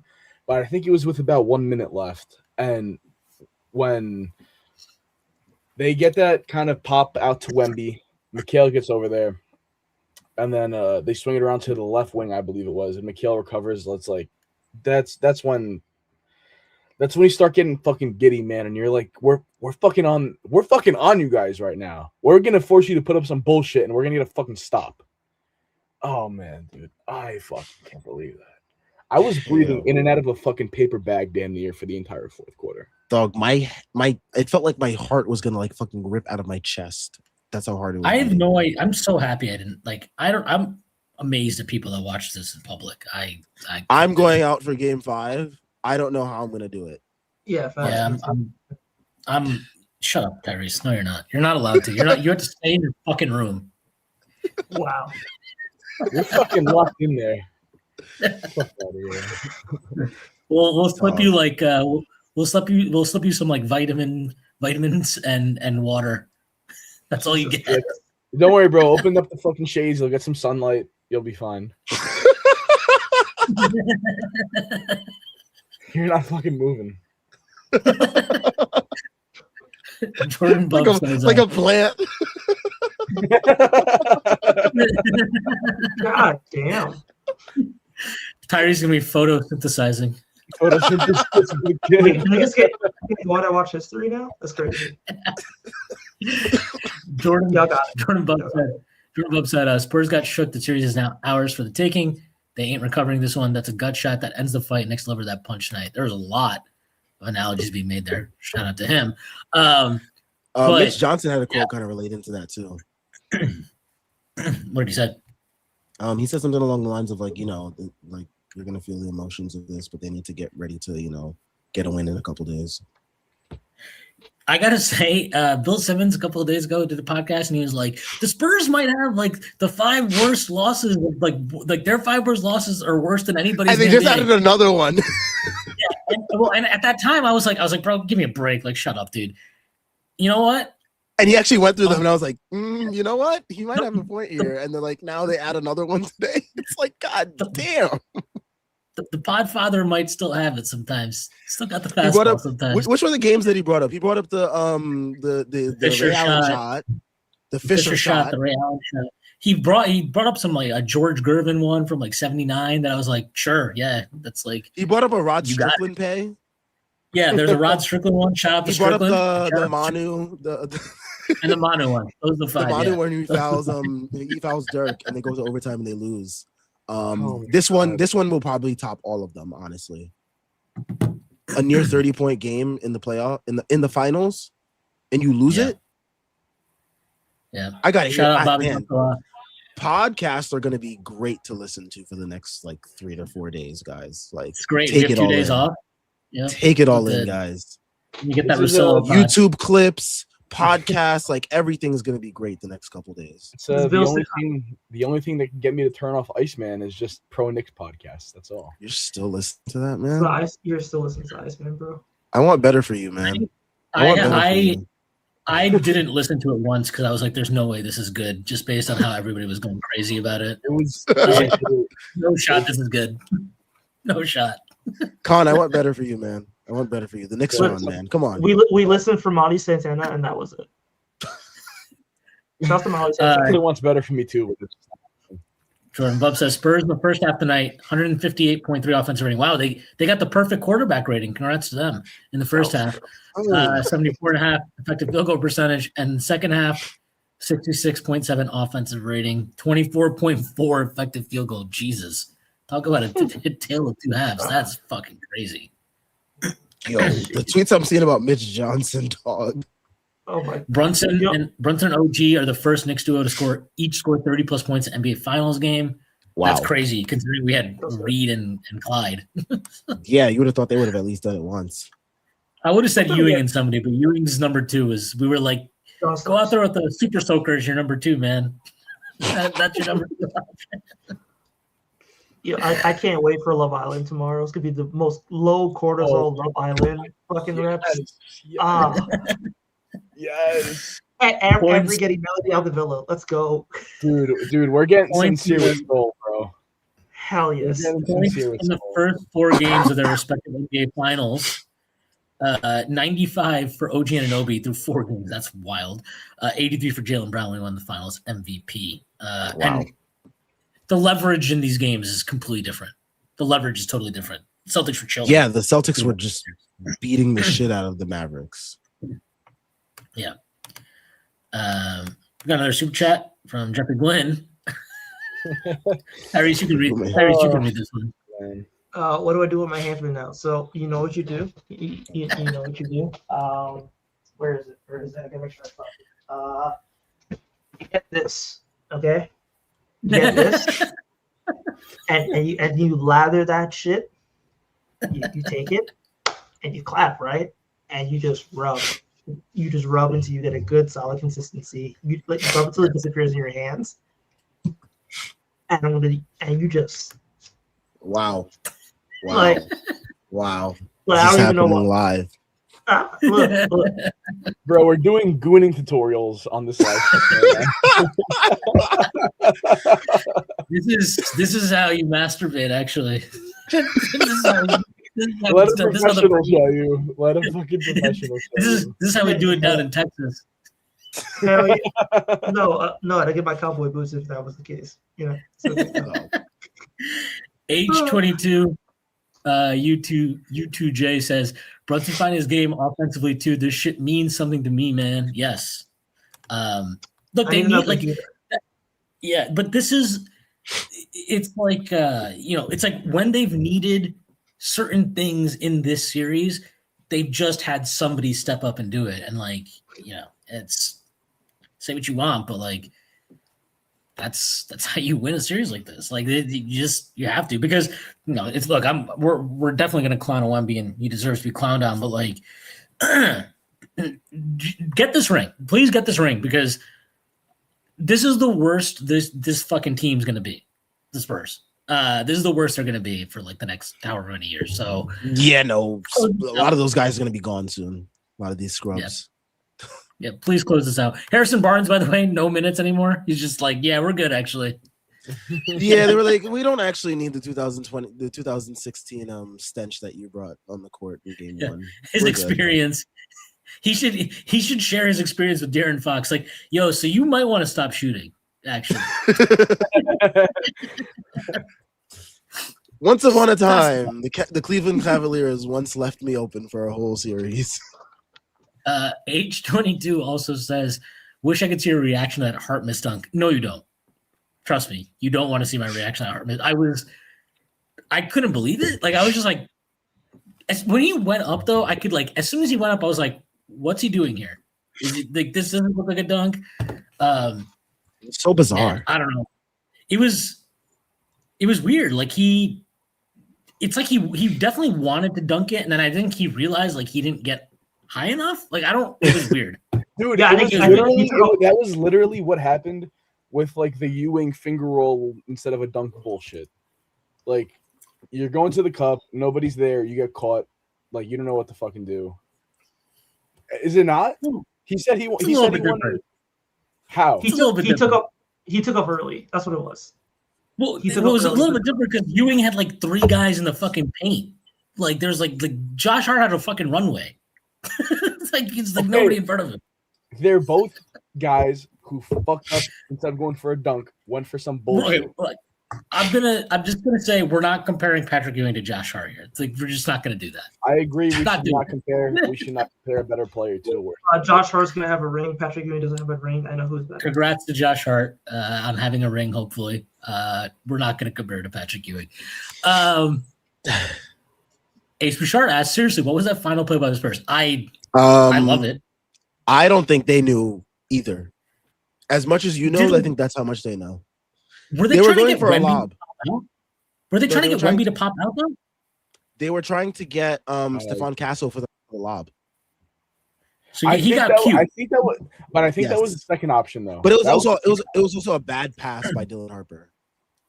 Nope, that was a good pass. If you ask me. Yes, it was a good pass for us. The first option, I think they were trying to get Wemby to pop out for a jumper. Yes. I think that's what they were doing for. Yes. Yeah. And then they went to Stephon Castle, run around, try to get a lob, and it was a bad pass. And he had to come down with it. And then by the time he bobbled back up, he tried to draw a foul. And Josh Hart just had his hand straight up, thankfully. And they did not give them a foul. It would be very. Bro, Mitch like reached out and I was like, don't do that. Don't do that. Don't do that. I was terrified. I was terrified when he started reaching out. It's looking like Frankenstein. I was like, enough. Don't do that. But yeah, no, Hart, his defense in the first half, I thought he was, I don't know what he was doing on defense, but in the second half, and I know, look, he missed the dunk. He obviously misses the box out on Castle. You look at the way he was fucking bodying up on Castle in the second half. Like his defense in that run they made was really, really impressive. Mitch Johnson, his quote that I wanted to say earlier, he said, they'll feel the emotions tonight, take all the emotion out and be ready to play in 2 days. And Keldon Johnson said, we believe the belief is as high as ever. What? Can I just say something? Keldon Johnson,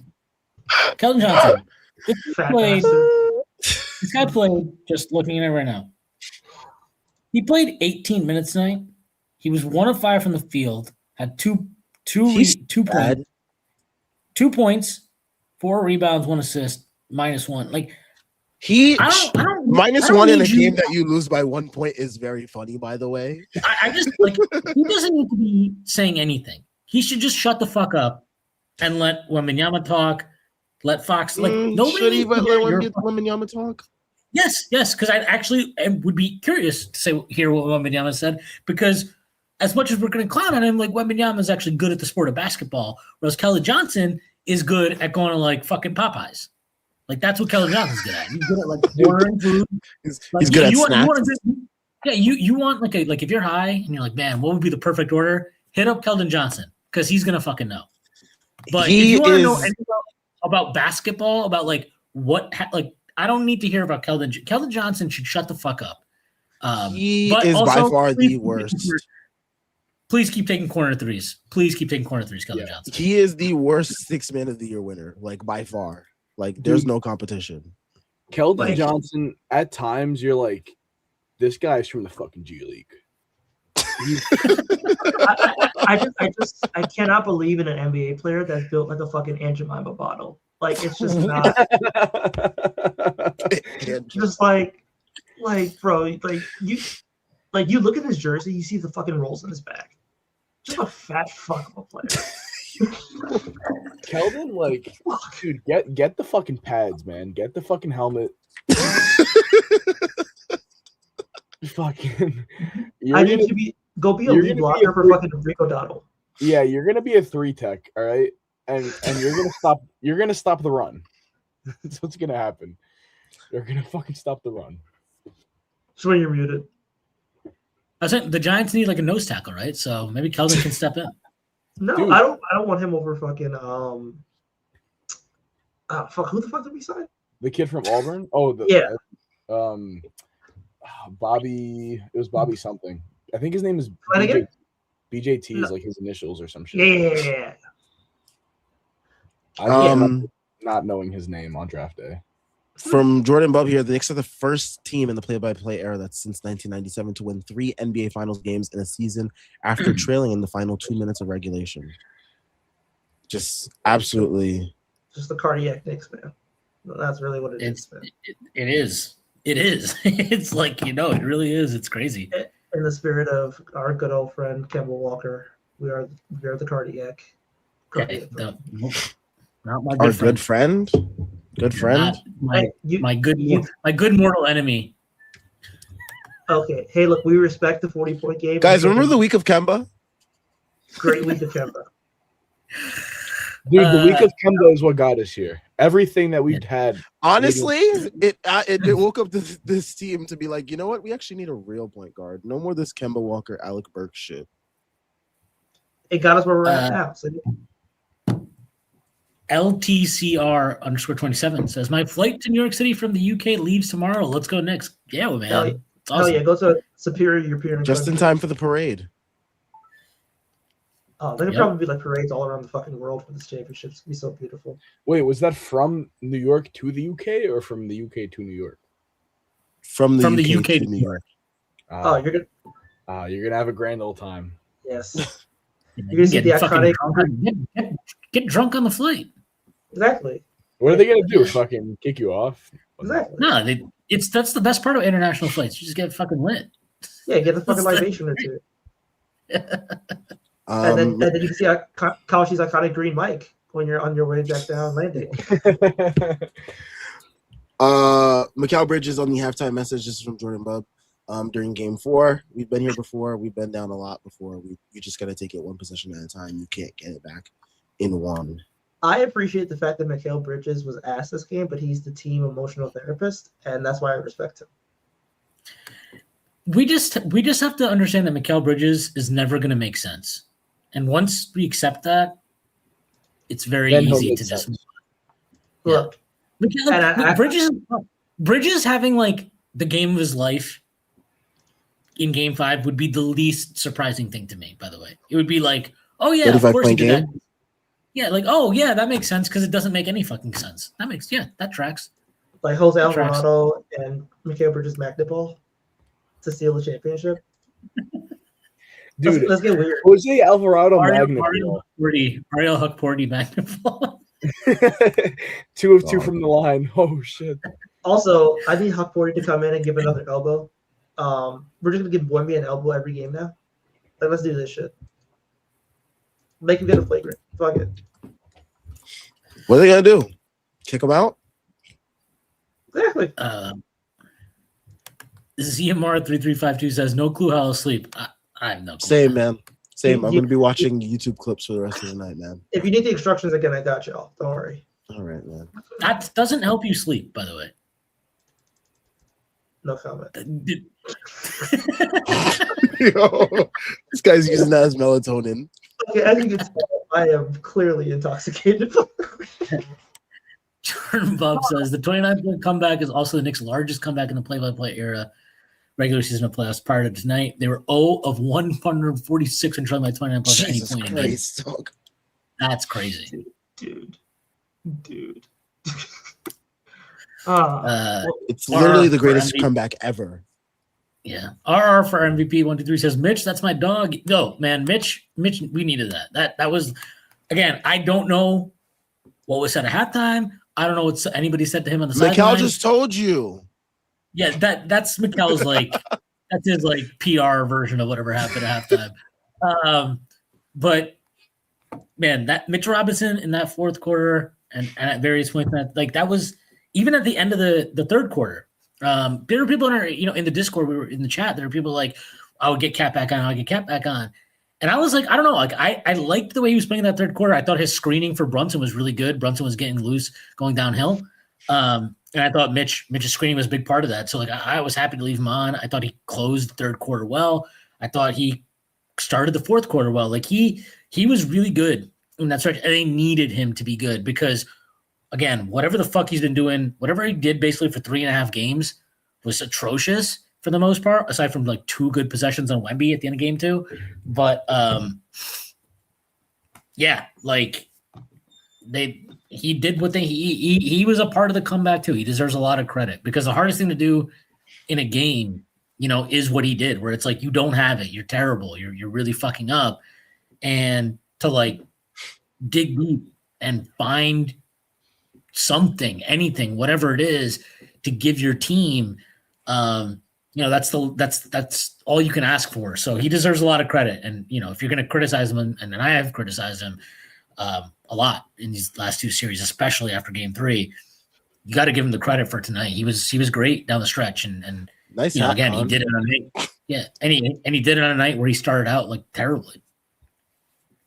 Does not fit my head, but we're going with it. I can tell. Yeah, That's what you said. Oh, wow. Wait, what?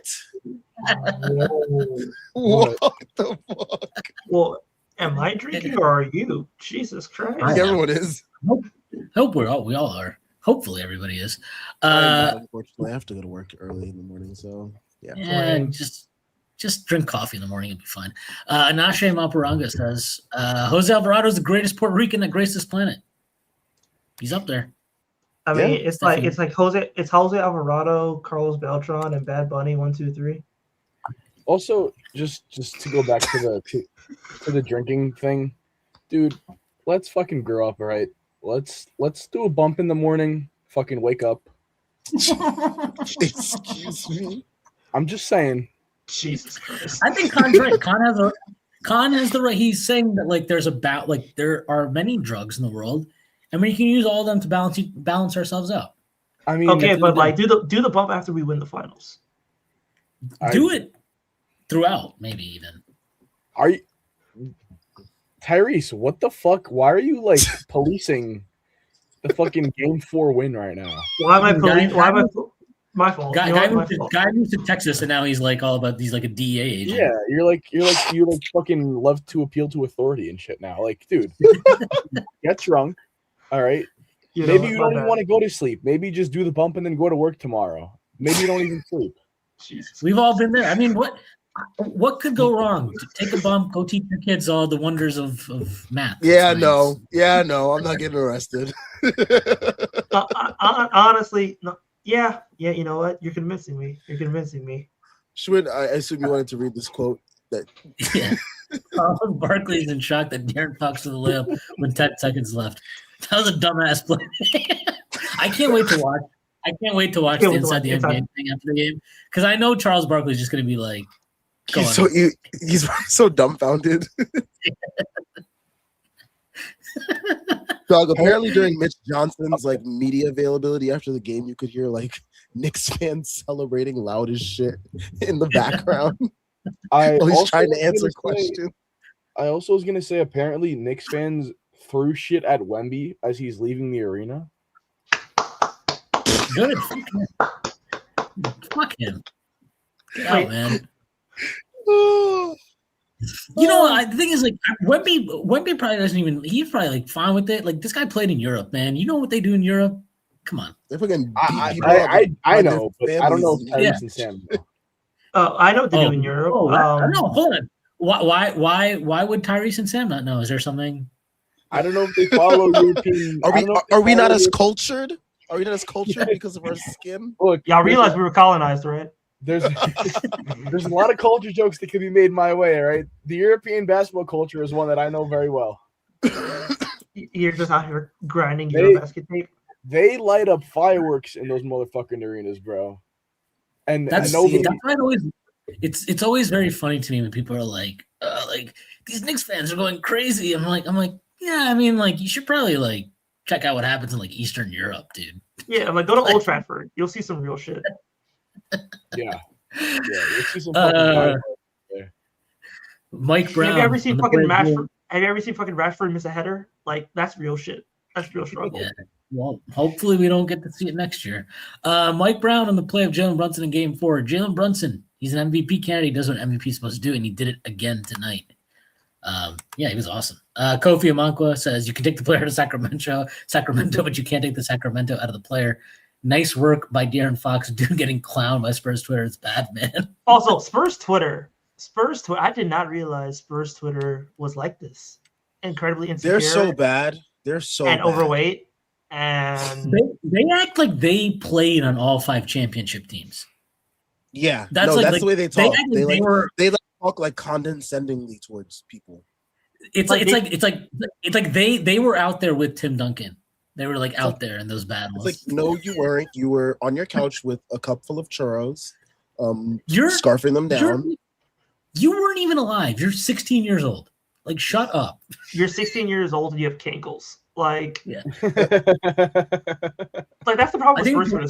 Like, you just look at Spurs Twitter and it's just like the fattest dude with a fucking neckbeard that you've ever seen, and they're just talking about the fundamentals of basketball, and they're just boring. And it's like, I fucking probably know where you live, and like, if like come on, bro. Like, you live in the southeast side. You live in the ghetto. Stop it, please. The worst account I see now is that Spurs culture account. Every fucking tweet I see from them is just like worst the account thing ever. I've ever seen. They're It's like literally the dumbest thing you've seen. They're like the fucking Celtics United account, but for the Spurs, and it's just like corny ass shit, dude. Spurs Twitter is like it's like if Celtics Twitter and Pacers Twitter did a fusion dance. That's Jesus like what would Christ. emerge. Jesus That's Christ. like what would emerge. By the way, this is from Caitlin Cooper. New York scored 1.727 points per possession with Jose and Brunson on the court in Game 4. Alvarado just kept screening and moving when Wemby was guarding him in the fourth quarter. Yeah, like it fucking kills them. It kills them.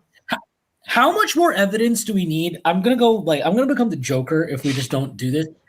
This is like this is Brunson's fourth year at the Knicks, right? This is Yes. year 4. Year 4 of Year 4 Brunson with another ball him. handler. Yeah, just Brunson plus some guy that can also dribble the basketball, being like a cheat code offensively. At some point, you just have to just run this more consistently, please. Yeah, you want to know what the market inefficiency now is? Small guards. Give me all the small guards. Bring them all to me. They're gonna be great. Leon Rose loves the small guards. Worldwide West loves the small guards. We want real hoopers here in New York because basketball is not about impact metrics and it's not about advanced metrics. It's about not being a bitch. And Jose Alvarado, not a bitch. Exactly. And basketball's about a bucket.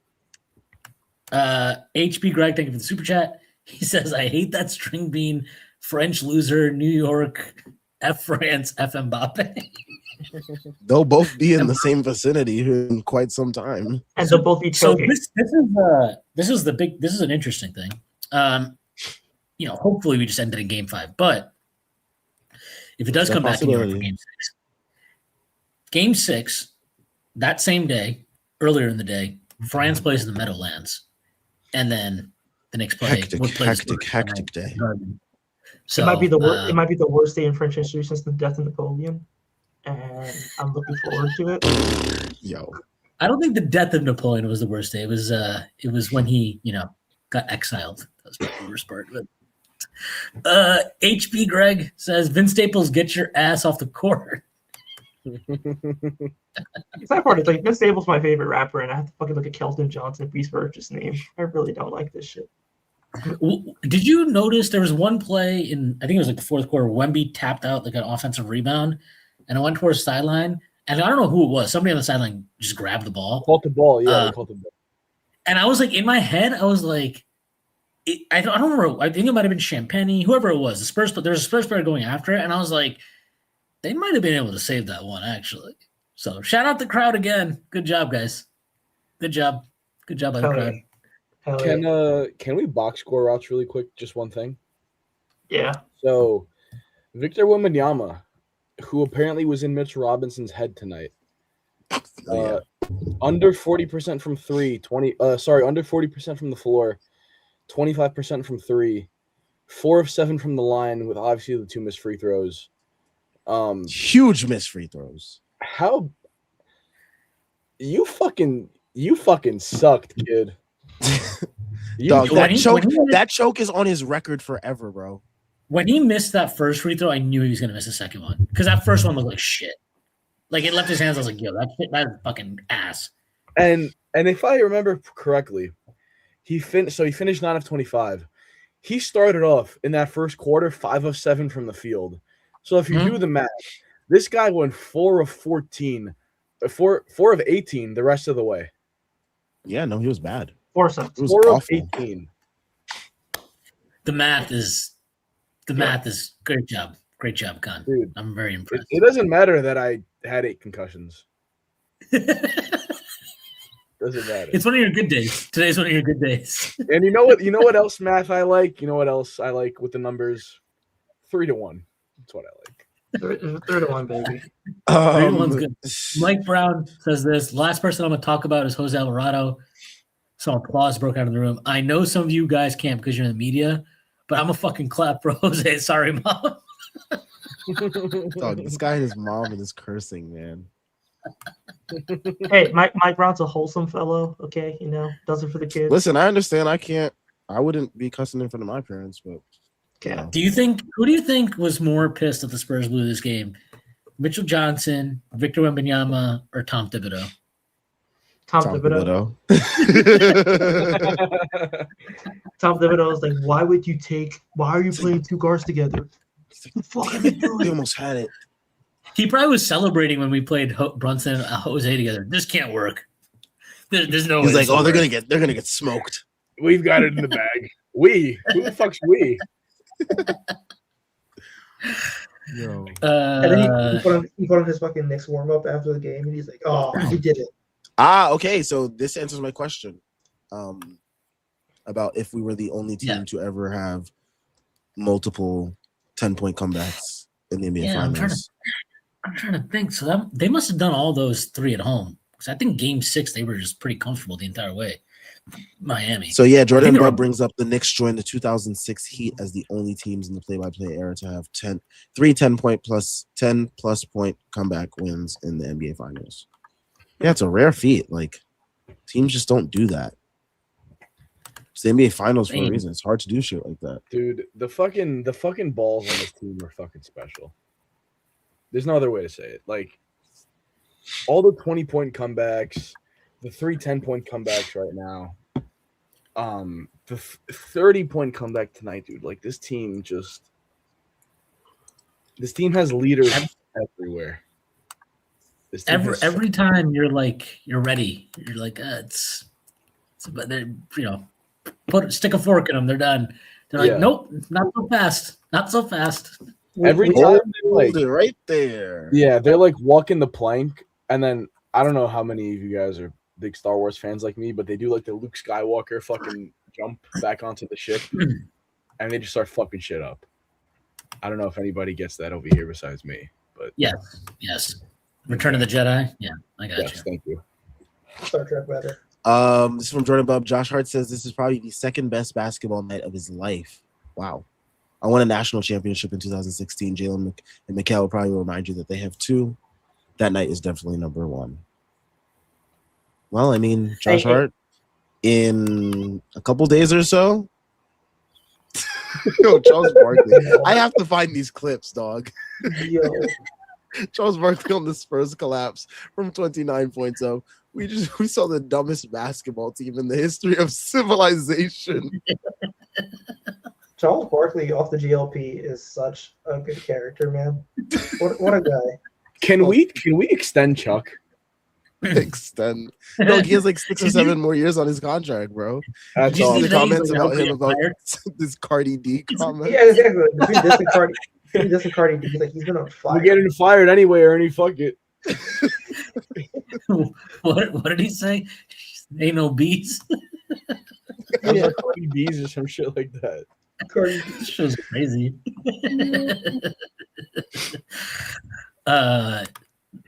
That's it. It's over. The greatest comeback in NBA Finals history. The Knicks pull off a miracle comeback and lead it 3-1. Now 1 win away from a title.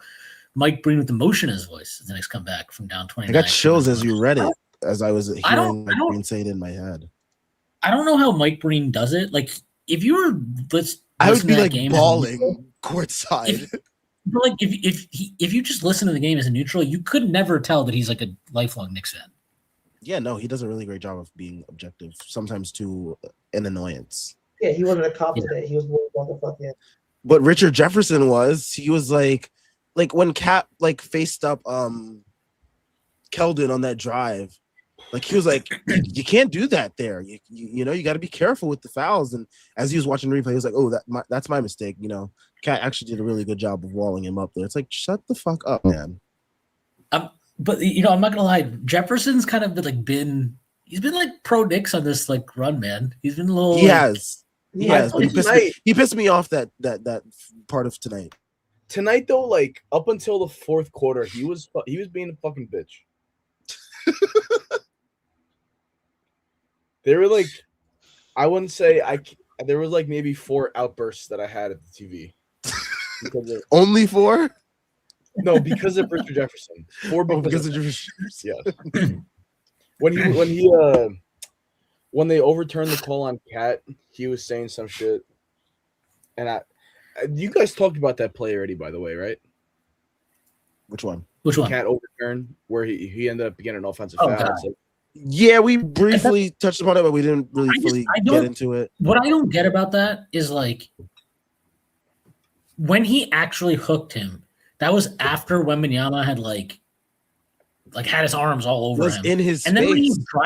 when he's driving, like he's not hooking his arm. That's like a very normal position to have because you're gathering the ball and you go up. Like he wasn't hooking him. He was holding it normally, and Wemby's arm was just stuck because he was reaching in. Like yeah, and you're taught on the drive, right? Like once you've gathered and you have that ball pinned against you on your side, that is so like you're kind of carrying it like a running back, so you don't get stripped. Right. That is entirely natural. Yeah, it wasn't unnatural. It wasn't unnatural. What he was doing was not unnatural. Like there are times where Cat hooks, we all know, where Cat hooks on his drives, and you're like, "What the fuck are you doing?" That was not one. I watched when I watched the replay, I was like, in my head, I was just like, "Come on, there's no way they can overturn this, right?" Like after all the shit from last game, there's no way you're going to overturn this, especially because because you know it's a second foul, right? It's like if they had overturned it and been like, no foul, clean block, that's fine. I would have accepted that. I've been like, fine. That actually would have been reasonable to me. Because if you're going to let them be physical, fine, so be it. That's not a problem. To overturn it and give him the offensive foul, man, that was something. That was nothing short of what's his name? Tim Donahue, whatever the fuck. Yeah. Donahue. That was, and this isn't just me saying, like this was. I kept quiet on this, but the entire timeline and my timeline did the talking for me. I just had to hit the retweet button. Yeah, I was like, I'm tired. I've spent the last 48 hours talking about Wemby and the Spurs, and like I was annoyed at like talking about the refs, and I was like, let my timeline do the talking for me. Literally everybody was like, that call is a stain on the NBA, and I was like, okay. Like it doesn't even make me feel better because like we still almost got fucked by it. So. Yeah, no, it totally shifted the tone of the first quarter because, like, again, second game in a row where the Knicks have a starter get in foul trouble that messes up the flow of the offense and messes up the flow of the rotations and everything. Like Mike Brown, we talked about it earlier. Mike Brown was like digging around basically in the rotation to see like which player could come in and like which player would work and whatnot. And you know, credit to him for continuing to dig and find what worked. And yeah, he talked about here, Mike Brown, what he's looking for from Jose Alvarado's late stint. Just to mix it up, Jose has been good in pick and roll. Jose has been good touching the paint. If Jalen wanted to get off the ball for a few possessions, Jose can handle it. He can touch the paint and make the game easier for others. If Jalen was on the ball got sprayed and it found Jose. Jose can touch the paint with his speed. That's all I was trying to do is see if we can touch the paint a little bit more. And that was from our good pal, Chris. Hey, shout out to Chris. Had good seats in the house, I guess, tonight. Anash answered my question. Anash answered my question. Malik Thomas plays for Arkansas and he does not get paint touches. Good to know. Does the guy from Stanford get paint touches? Yes. Oh, yes.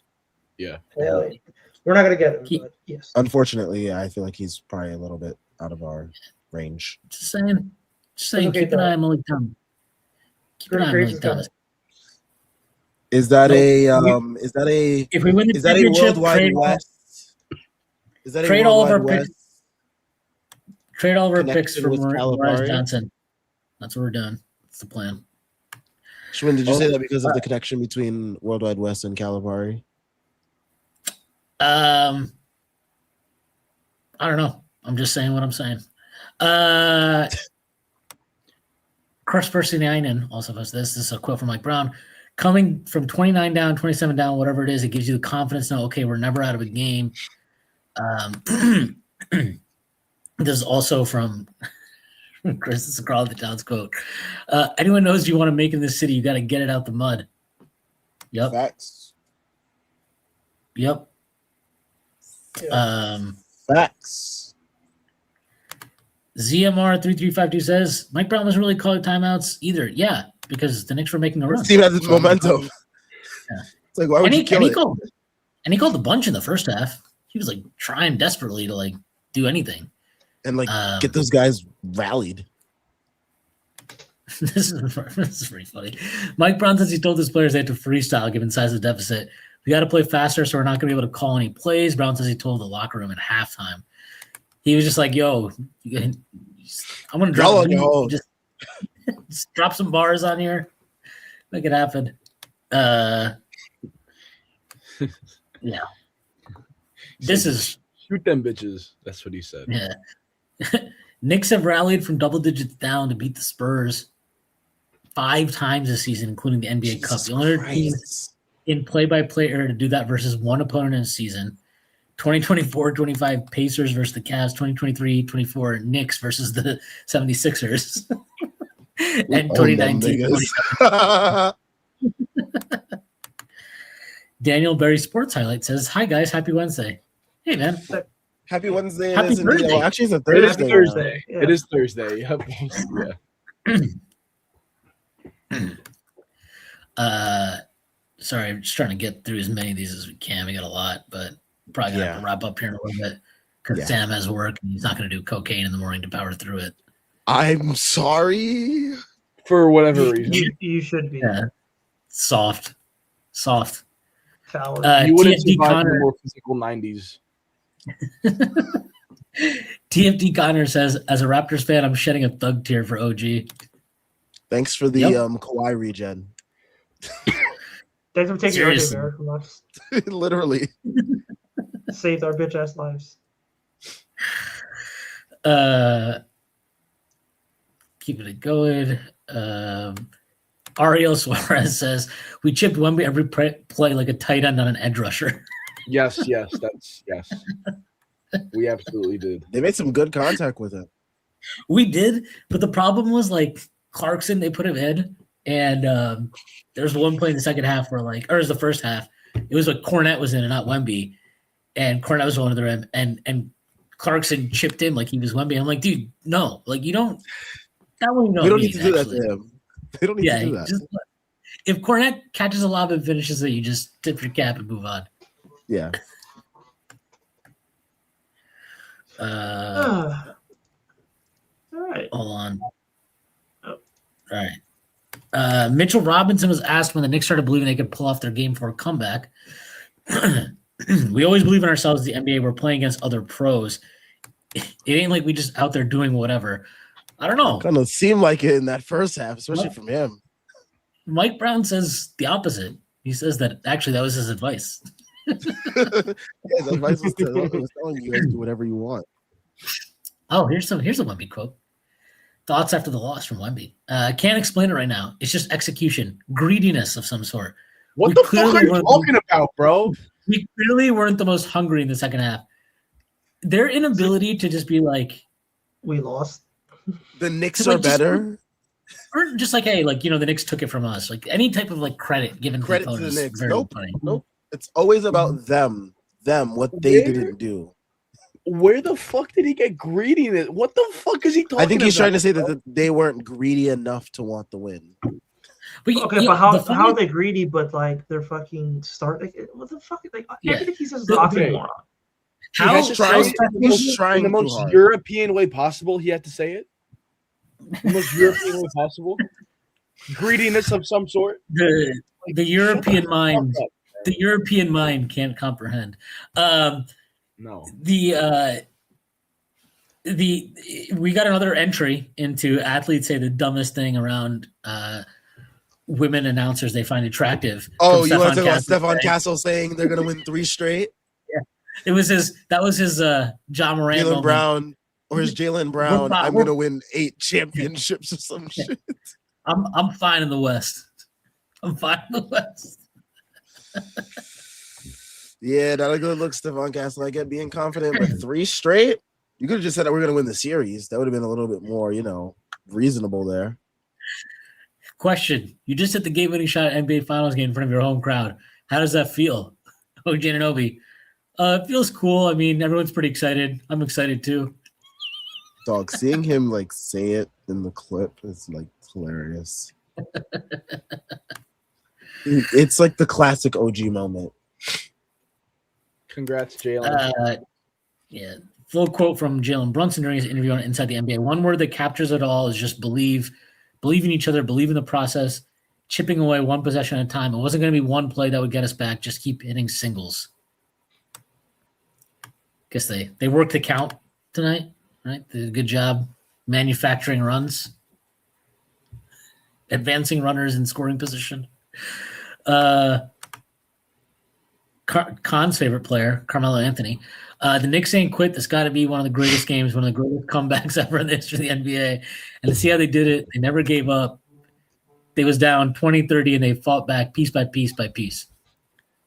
Dog, the scoreboard said 81-52, bro.